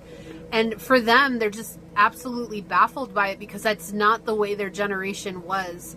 And they thought that that's not how any generation was going to be. It was always going to be the way that they grew up with it being. And they want to be right, but we're seeing everybody that lived in that time frame get proven wrong, right? And we're seeing it happen a lot. Yeah, look, again, something here with the TV, you're being seen. You're being seen, and that's the other thing too. Like, they're saying you're coming from a place of vanity, of arrogance, and wanting to be famous. Like, oh, you want to be famous. Like, of course you want to be seen. Of course everybody wants to be famous, but what makes you so special? There's immortality, frozen infinity, and curse. And so I do feel like they're very angry at you, and, you know, that's their right to be angry. It's none of your business at the end of the day, right? Like, don't let it get you down, because that's their triggers and their wounds coming to light here. But with the TV coming out on both of these cards, it does feel like there's something here where you're going to be seen. Maybe you're trying to be an actor, an actress, a singer, a songwriter. You know, like, maybe you're trying to get on where you're a public speaker or something along those lines. Government work is coming in as well. So there's just all kinds of things here, and I feel like they just feel like you're, you know, like, they don't want to see what's special about you, and so they're trying to they're trying to get help from other people to convince you you're wrong. So we have Aries, Leo, Sag, confidence, optimism, passion, and bravery. Sources reminding you to stay true to what you're passionate about. Okay, student, yeah, you're learning something new here, okay? Humility and devotion to knowledge, openness to lifelong learning. The shadow is arrogance in the pursuit of destructive knowledge, unwillingness to translate knowledge into action. That's the thing, like, they're very arrogant to the journey itself. These people are very arrogant to the journey itself. It's like they found a way that kind of worked, right? Even if it's uncomfortable and it's not fun and it's exhausting, they're just not willing to learn something new. And so they want to be right rather than learn something new. Scorpio, face your feelings. And I feel like Source is just reminding you that it's okay to feel how you feel in regards to this connection, in regards to this person. That's okay. But don't let them convince you that what you're doing is wrong. And don't let them convince you that you're not worthy of the success, okay? This is something that's bringing you happiness, what you're doing, okay? And it matters. It matters to you. Physical issues. Yeah, illness, accident, injury. Didn't I say, oh my gosh, what? Oh my gosh, thank you so much for that confirmation, Source. What just happened? Wasn't I saying that at the beginning? Like there's some sort of illness or physical injuries that have happened here, and this is that confirmation. Thank you so much, Source. Just thank you. Right? And then we have, look, you got 2 archangels came out. We have Archangel Raphael, love, healing, and miracles. So you're going through a healing period right now. And I feel like whatever it is that you're doing is helping you to heal from the trauma that you had while you were growing up, or just the trauma that you've endured in your lifetime, and that is manifesting in physical issues so that you can actually release that, right? So not being too overly concerned with those things that keep happening. I mean, definitely go seeing the doctor when you need to, and making sure that you're taking care of yourself, but not being so afraid of those things that are showing up, okay? Yeah, crow. This is magic energy, the crow. So, do you believe in magic? Yeah, so magic's happening in your life right now. Commitment. Oath, agreement, pledge, and promise. Source is saying your commitment to the journey means that I'll honor my pledge. I'll honor my promise. Mirror, reflection, reference, distinguish, and appearance. So you're mirroring a lot to this person, and I also feel like they're mirroring a lot to you. For me to keep feeling like I need to tell you not to let them get you down. There's been a lot of self-doubt, like you've doubted yourself, you've doubted your abilities, you haven't believed in yourself, and I feel like they know that, and so that's something that they're trying to keep mirroring back onto you, because they maybe in the past that's given them a leg up, right? But I also feel like equally that you're mirroring back that not everything is set in stone, and that not everything is black and white. And so as much as maybe they're irritating you, you're also irritating them. And it's not an eye for an eye. That's not what this is. It's just, that's the way the mirror works, right? Chaos, instability, unrest, unpredictability, and corruption. Yeah, they're coming from this place of chaos right now. Exam. And it's because you're learning and you're growing, and every time you grow, you get better at what it is that you're doing. Diagnostics, certificates, election, and registration. This is also that confirmation that they really believe that things have to be cut the way that they were cut from that same cloth, and it's not. One generation is enough for the whole world to change. And you're in a different generation, you're in a different time frame than they're in. And so there's a lot more opportunities to us as millennials and beyond than there were maybe to Gen Xers and boomers and above, right? And so we're seeing that now, and we're honoring that. And it doesn't matter what generation you come from. It's just you're seeing the opportunity rather than the prison. So let's take a look at this. I'm going to read this from the book. We're going to see what it says.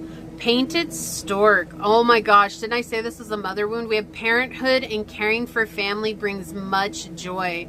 So this could be a parent. So it could be a father. It could be a grandfather, grandmother, mother energy, auntie, uncle. Painted stork.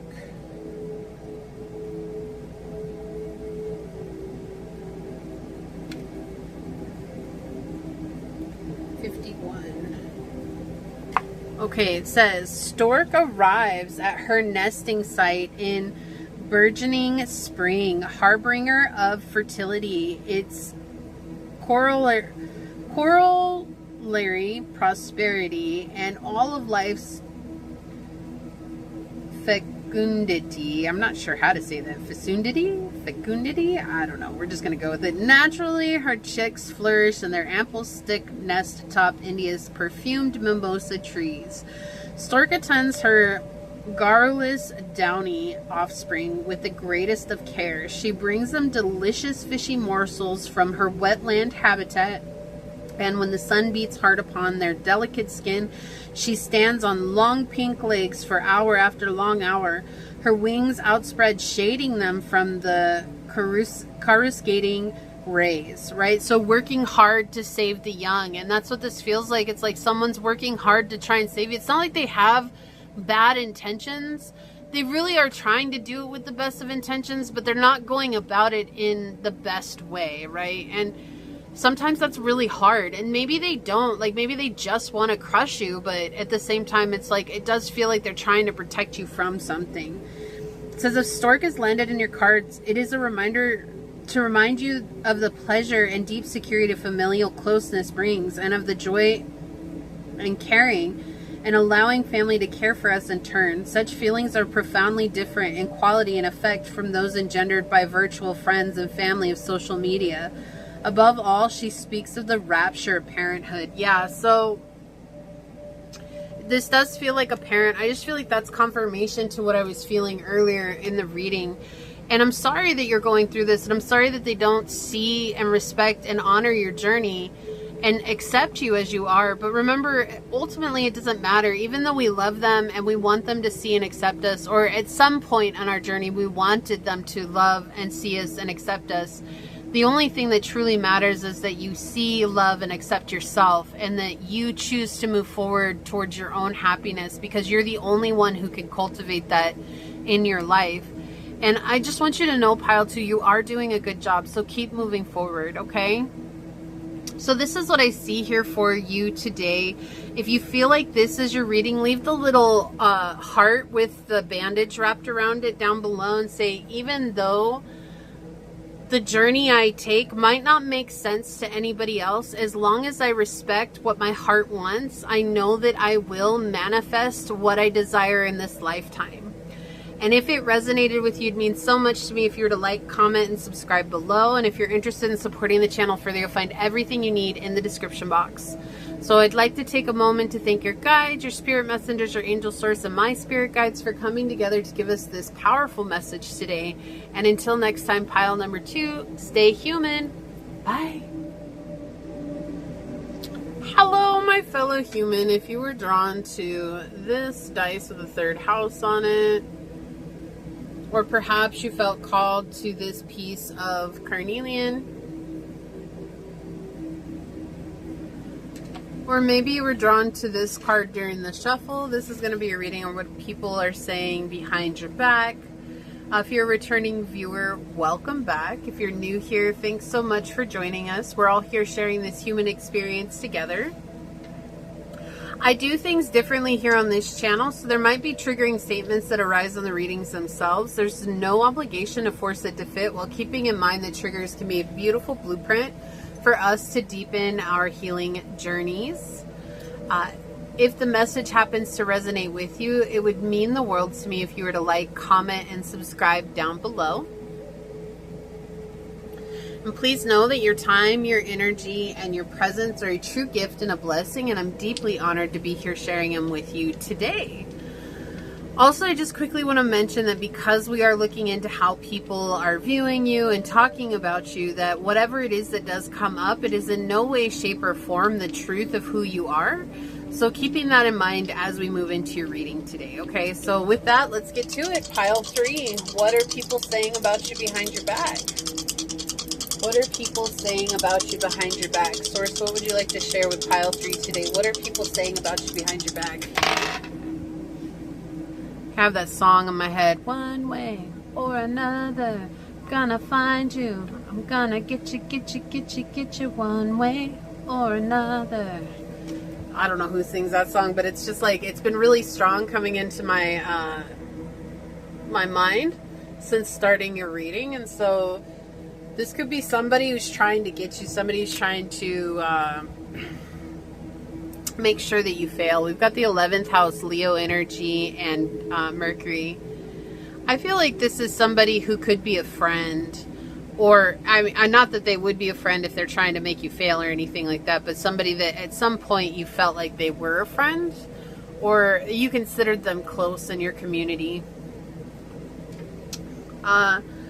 They're saying that you're very dramatic. Like, you take everything so personally, that you take everything like it's a personal plight against you, and that you are so sensitive. The thing here that's coming out is sensitive. Like, you're super sensitive. Like, why can't you take a joke? Or why can't you just accept that this had nothing to do with you, or this, that, and the other? I just want to point out, pile 3, that, look, when people say that, I just want to remind you that when people are like, it was just a joke, it's only a joke if everybody involved is laughing. If somebody feels offended, then it's just being rude, right? Then it's just, it's it's a stab. It's to hurt somebody. If everybody's not laughing, it's not a joke.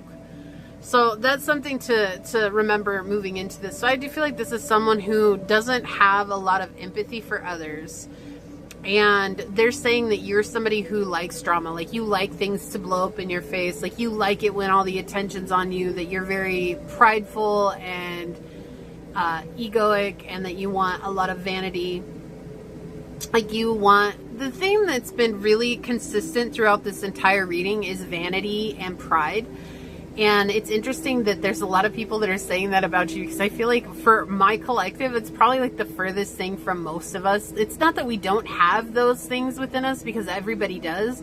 I just don't feel like they're at the top of our list. Like, I feel like for many of us, we're just trying to heal and become the most aligned version of ourselves that we can, without worrying about all that stuff that most people do, like looks, brand names, the cars that we drive, the houses we own, and such and so. It's like, I feel like you're very much in this place where you're just trying to do the best that you can and become the best version of yourself, and to align, and stepping into maybe a leadership role, or stepping into a role where you're helping others. It feels like you're trying to help others here, be of service to others. And they're telling people that you are only stepping into that role so that you can be recognized, so that you can get accolades, so that you can be praised, so that you can be the center of attention and tell everybody, oh, look at me, look at me, look at me. And I don't feel like that's true at all. So they're saying like, oh, you like drama, you like to share drama. Maybe you've shared your story, and they're telling everybody that your story is just drama.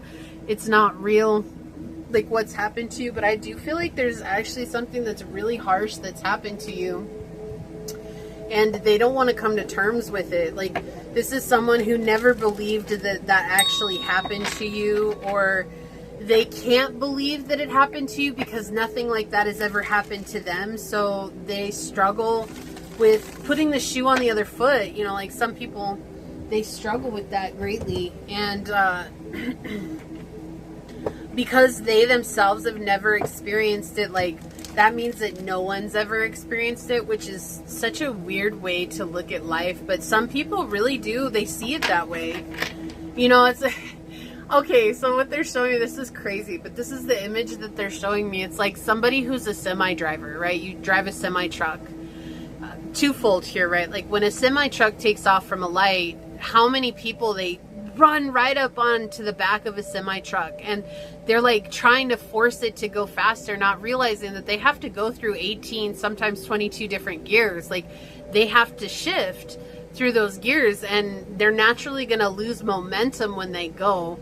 And it's, you know, like for somebody who's driving like a little Honda Civic or something like that, those are two vastly different machines.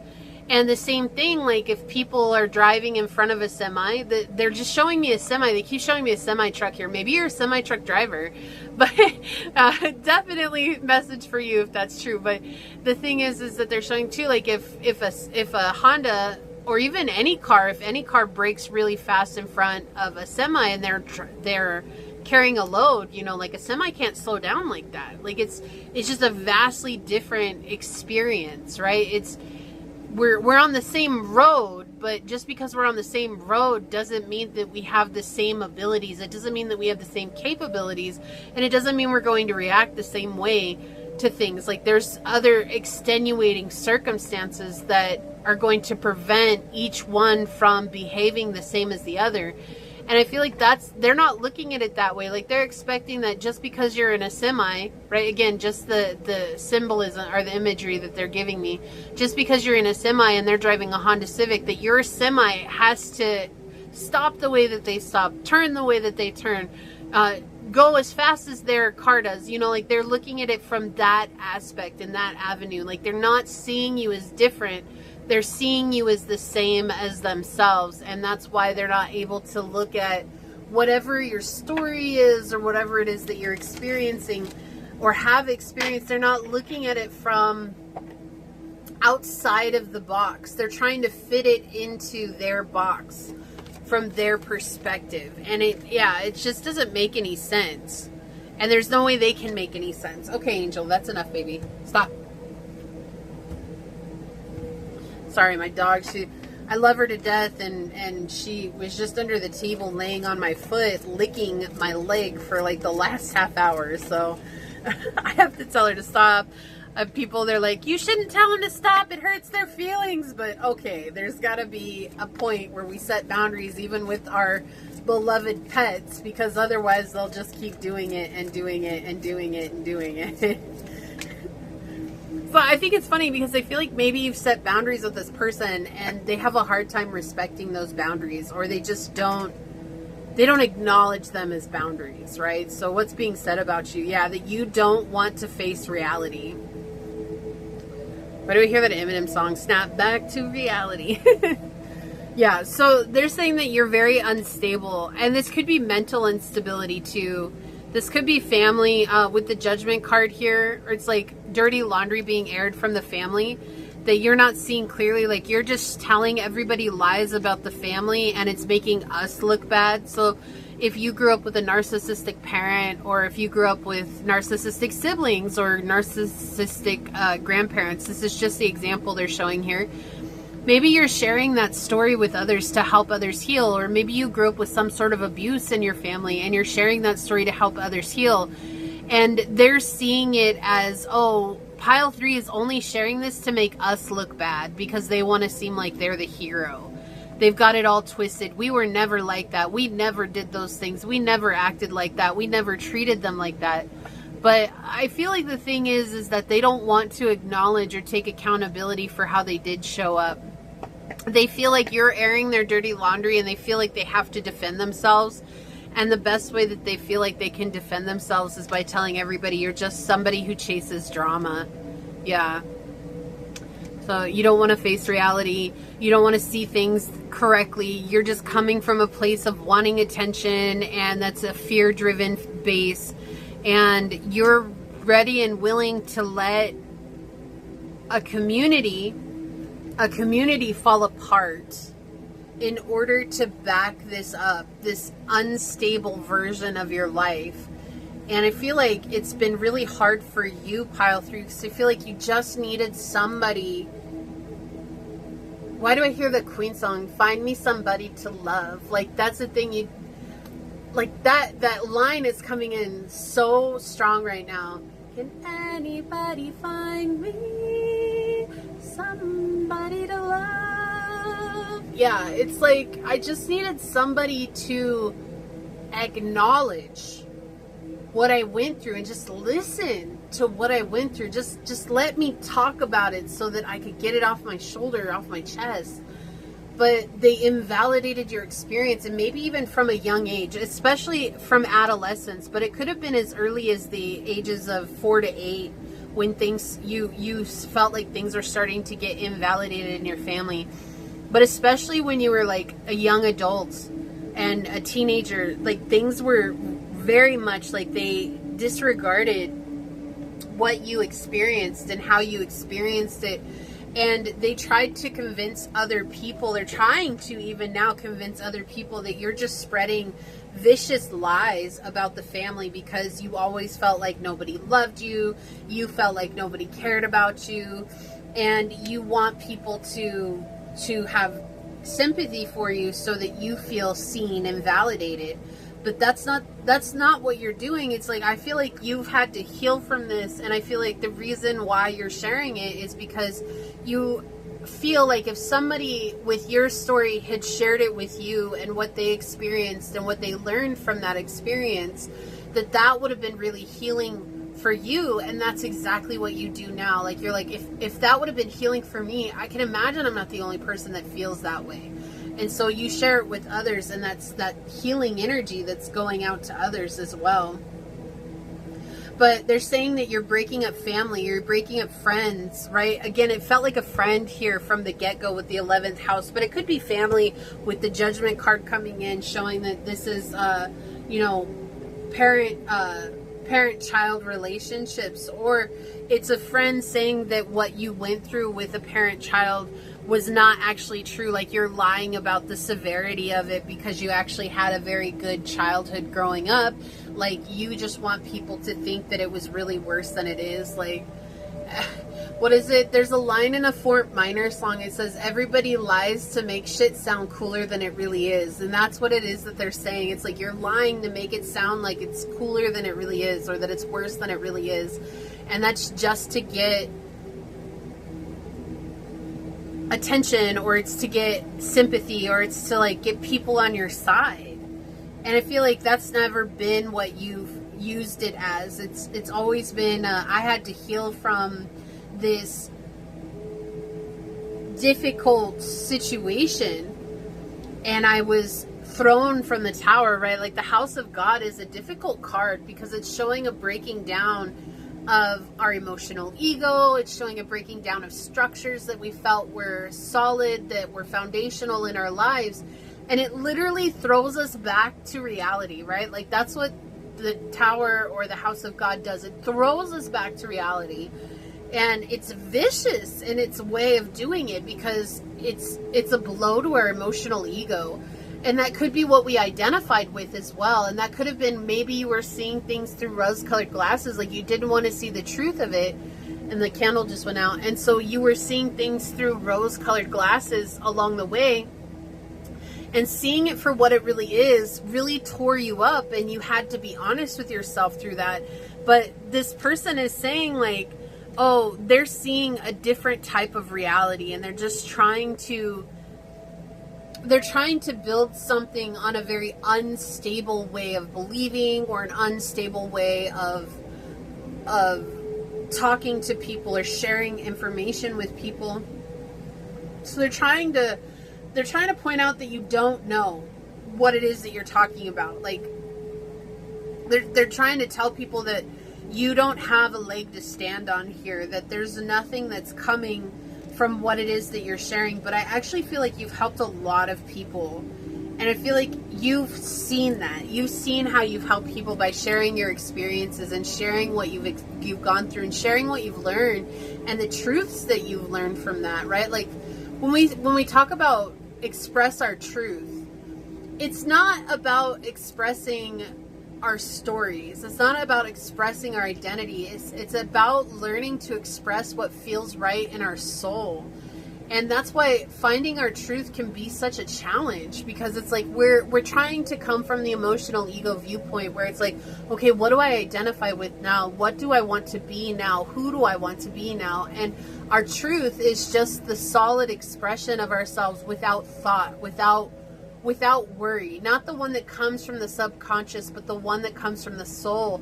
And that's why it can be so difficult to ascertain at times, because we're trying to see it from the egoic standpoint. But I feel like through healing, that's when we begin to learn what it is that our soul wants to express in humanity's form. And that's exactly what you've gone through, especially with the House of God here. It's like there's something here that threw you out of sync with what you had once resonated with, and now you're seeing things differently. But I do feel like there's somebody here who's trying to force their own misguided views on everyone else. They're insisting that you're going in the wrong direction, and they're insisting that you've lost touch with reality, with the ground, like you're unbalanced, you're unstable at this time, that you're trying to put up shields, and that you need to be in control. And that you're entering into this domain of sharing these stories about people in your life without permission. Like you're not going to these people and getting permission to share. But do you really need to share when it's coming from your own viewpoint, when it's coming from your own experience? Or do you really need that permission? And the answer really, it's not. Like if you're sharing a story about your past, it's your story to share. Just like if they're sharing a story about themselves, are they going to come and ask you for permission if it involves you? Probably not, right? They're probably just going to share it because, oh, I just always share this story. But the way they're looking at you sharing stories with others is like, well, you didn't ask for my permission. But they think that you see the world from this very... so this is usually a slanted viewpoint, like seeing it crooked or seeing it the way we want to. But I just heard from an evil place, like you want them to be the bad guys, but you're finding emotional stability here. And that's what Source is saying. Like, don't let them get the better of you, because I feel like these people had gotten the better of you at some point, or people like this have gotten the better of you at some point, made you feel like your experience wasn't valid, made you feel like what you went through didn't matter, and it was hard. What you went through was hard. And I feel like what makes it even more challenging is that you didn't have anybody's support. Like, you didn't have anybody sitting next to you so that you could cry on their shoulder and them tell you like, hey, it's not your fault, but we'll figure it out together, I promise. Right? Which is probably the only thing that you truly needed, was just someone to be there for you. And that's what I really feel like in my heart of hearts. I really feel like that's all you prayed for and asked for, but it feels like everybody just brushed it off as like, it's not that big of a deal. Stop making things bigger than they are. Stop trying to make things so chaotic. What do you want people to get in trouble? What do you want people to be looked at as a bad person? And you're like, no, I just need someone to listen to what happened to me, because I'm carrying it all by myself. And it's exhausting and overwhelming and emotionally draining and heartbreaking to carry this alone. And eventually you got brushed off so many times that carrying it alone became the norm. And I feel like for you, sharing your story with anybody is such an act of bravery, because every time you share it, you're validating your experience and what you experienced through this situation, when you never got that from anybody. And so that's you being there for yourself. That's you standing up for yourself. That's you saying that what I experienced, I have a right to tell people. I have a right to speak this out and to let it be heard, because it's not going to get the better of me. But this is, they're saying that like, oh, you're just trying to make it bigger than it really is. The third house, and didn't you have the third house that you chose from too? Wow, what a synchronicity. Early learning, childhood relations, the rational mind, and communications. This happened as a young child. This could have happened as early as 2 or 3 years old, but I definitely am getting like between the ages of 4 and 8 here for sure. And I feel like that's the thing. It's like, this is something that really impacted the way that you observe the world around you.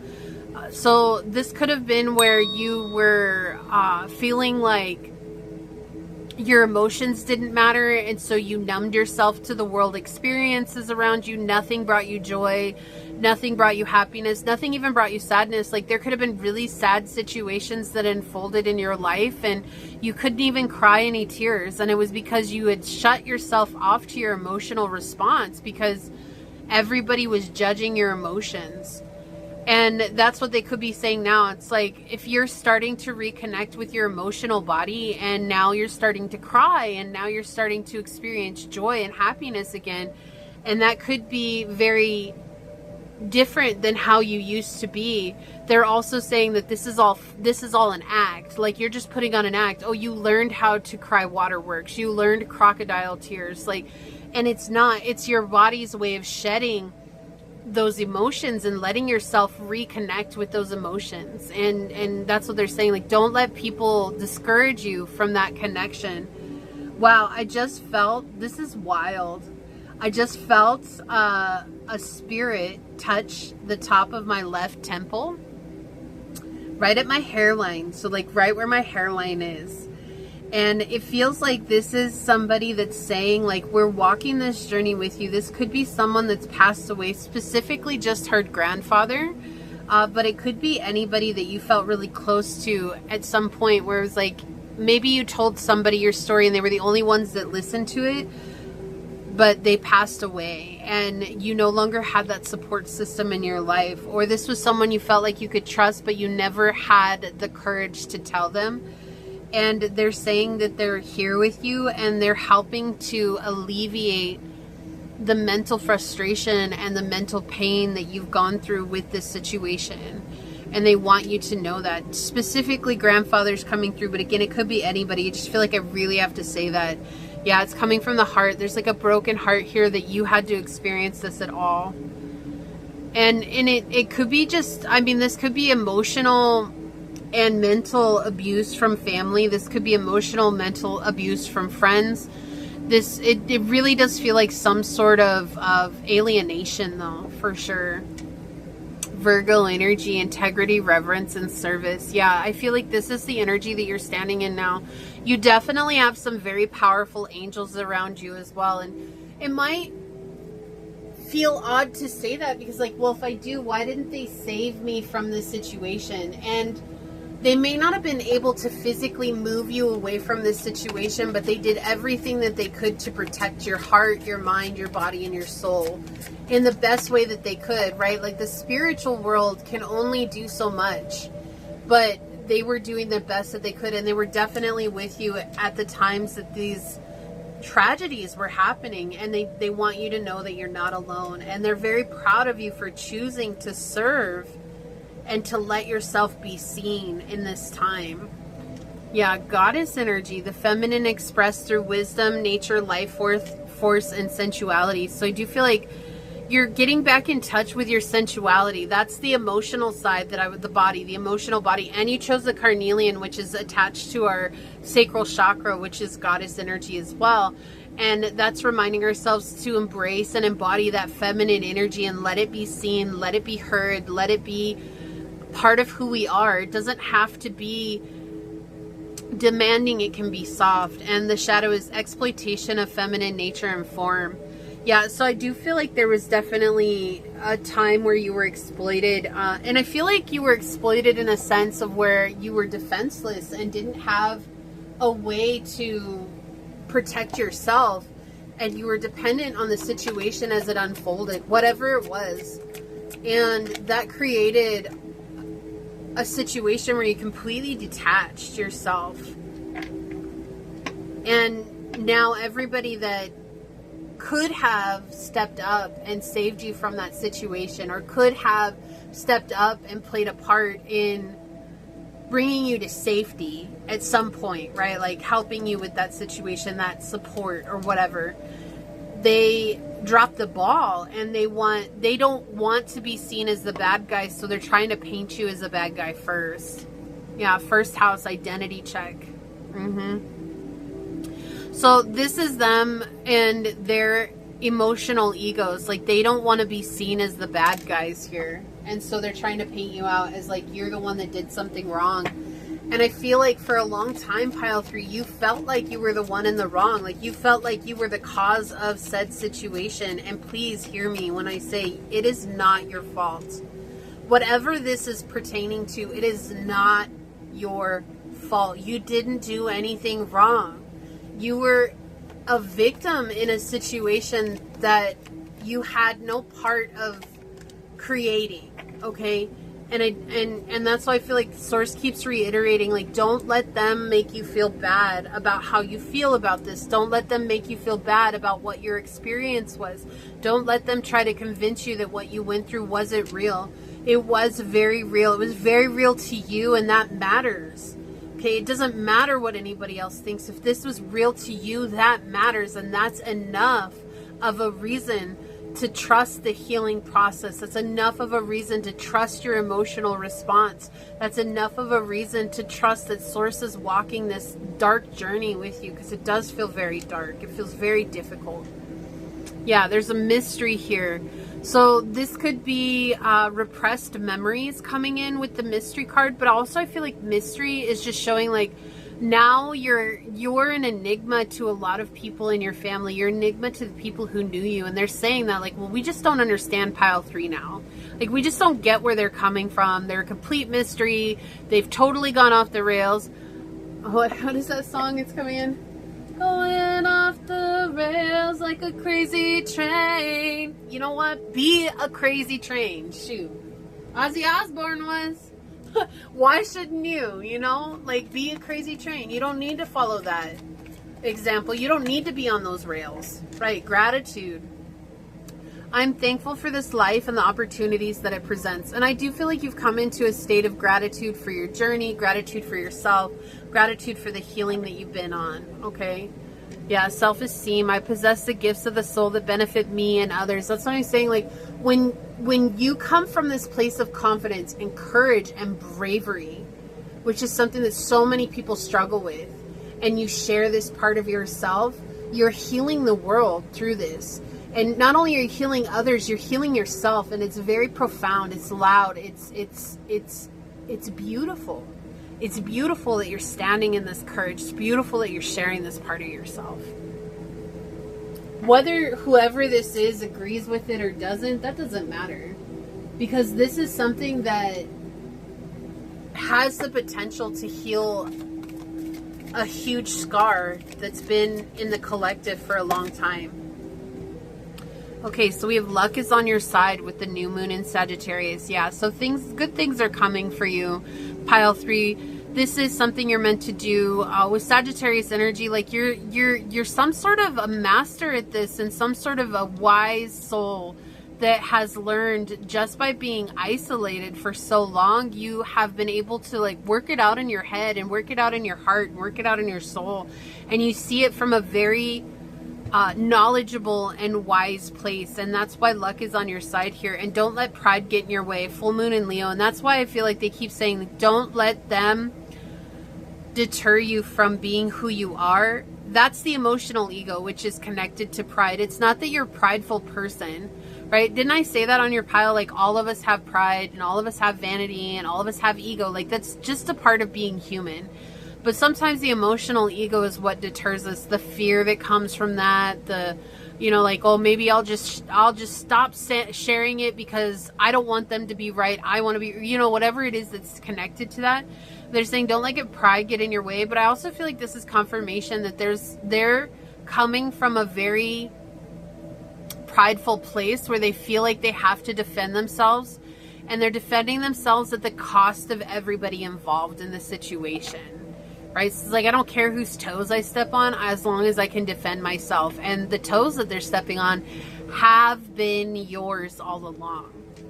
You are good enough. Exactly. With full moon in Virgo, you are good enough. And hear me when I say pile 3, you matter. Right now, in this moment, you matter. You are enough. You are lovable. You are amazing. You are perfectly imperfect.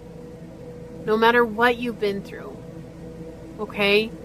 Nothing in the world can happen, or you can choose to do anything in the world that will ever make you not good enough. Okay? Even if it feels like it. It's not true. That's the illusion. That's the fear speaking out. That's fear saying like, oh no, like I'm broken, or I'm not whole. Like, why would anybody love me after having experienced this, having thought this, having gone through this? That's all the illusion. That's all the fear trying to win us over. That's the emotional ego saying, I'm trying to protect you from what you don't know. But when we walk into the unknown with courage and trust in the process, that's when we allow ourselves to expand and blossom. Rose, passionate love, thorns, and short. Yeah, so this is something that was very vicious, right? With the thorns, this is something that's very vicious. It cut, and it cut fast, and it cut quick.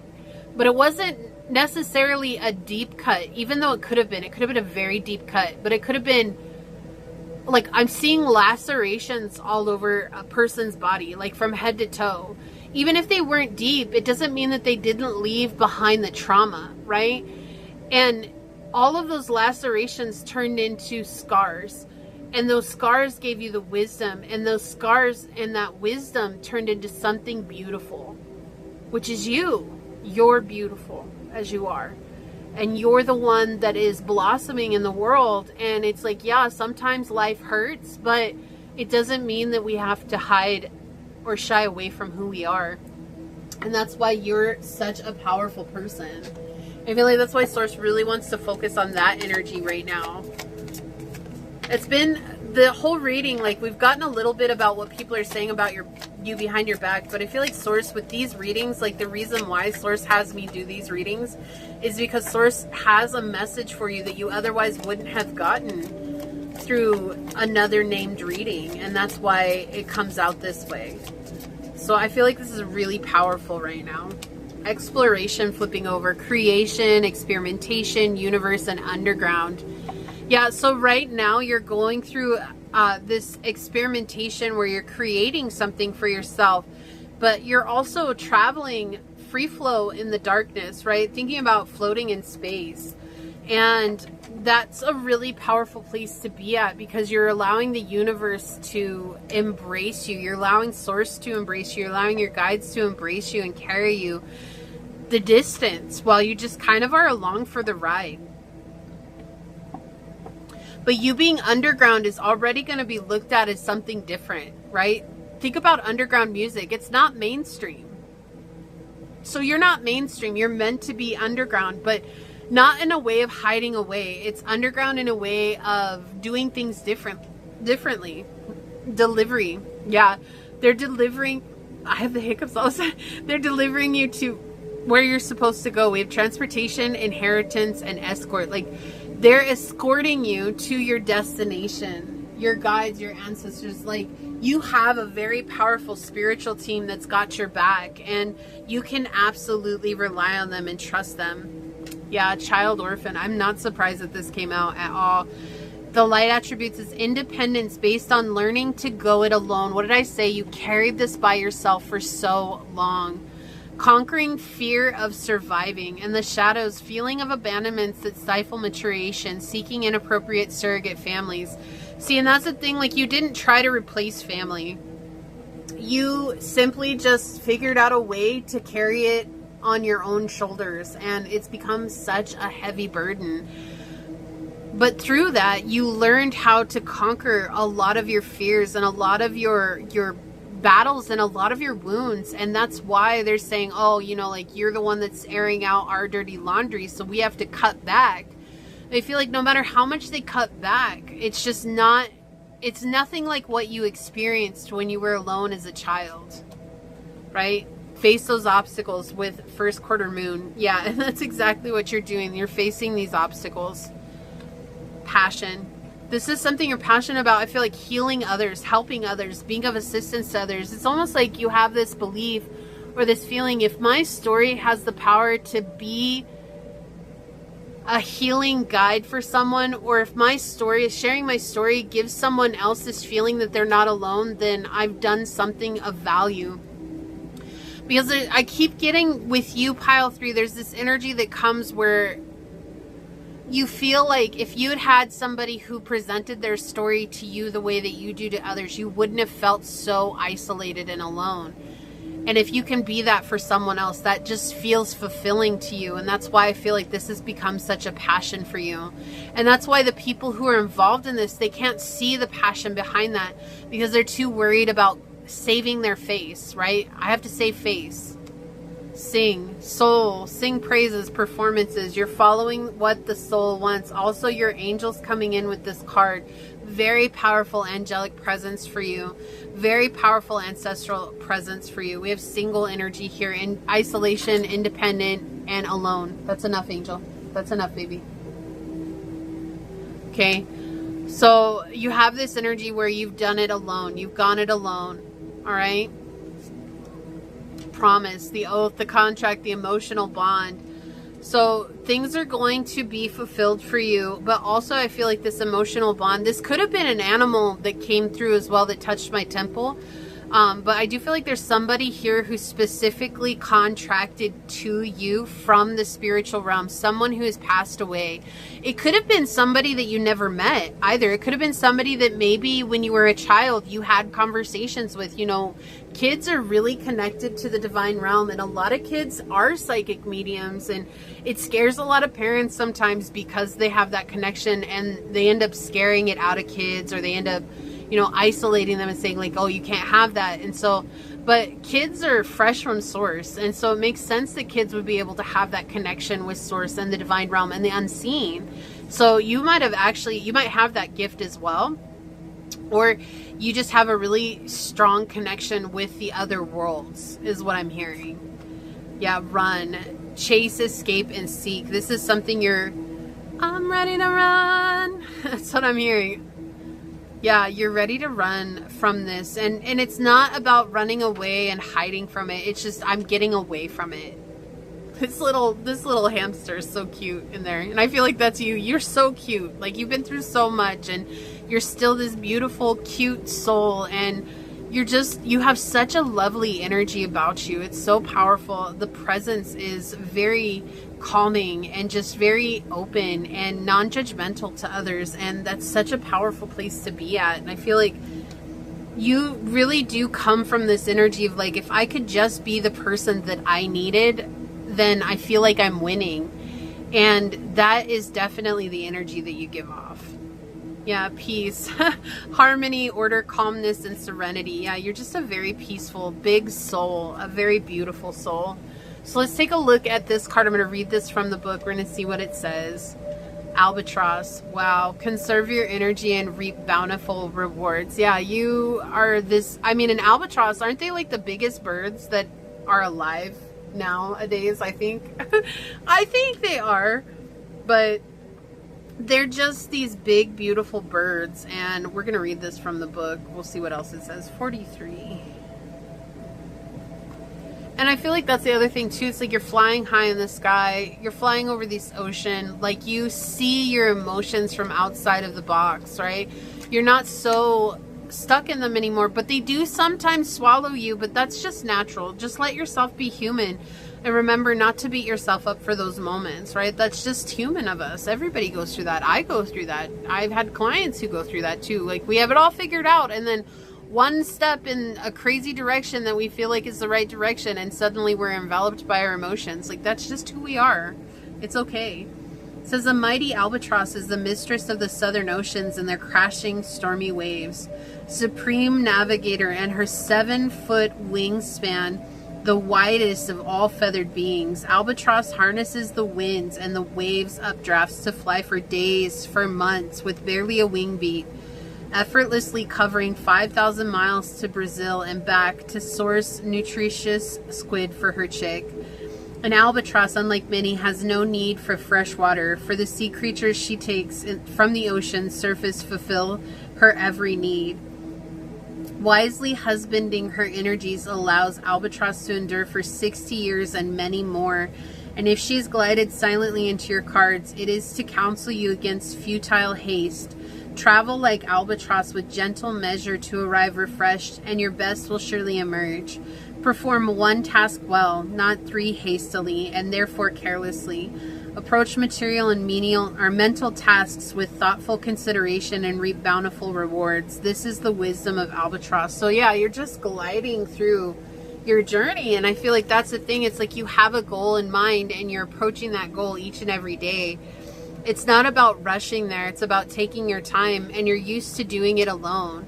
And it's like there's something about your energy that's incredibly peaceful, but the people around you, they feel like you're the one that's doing them dirty because you're sharing your experience with others. But I hope that you know, Pile 3, like there are people who are so grateful for you, for sharing what you've been through and for being you, because you've helped them to heal, you've helped them to reconnect, and you've helped them to find peace and serenity in their own lives that maybe they've never known before. So please keep doing you. Please keep being who you are, and go out in the world with the strength that you have, because it's powerful, and it's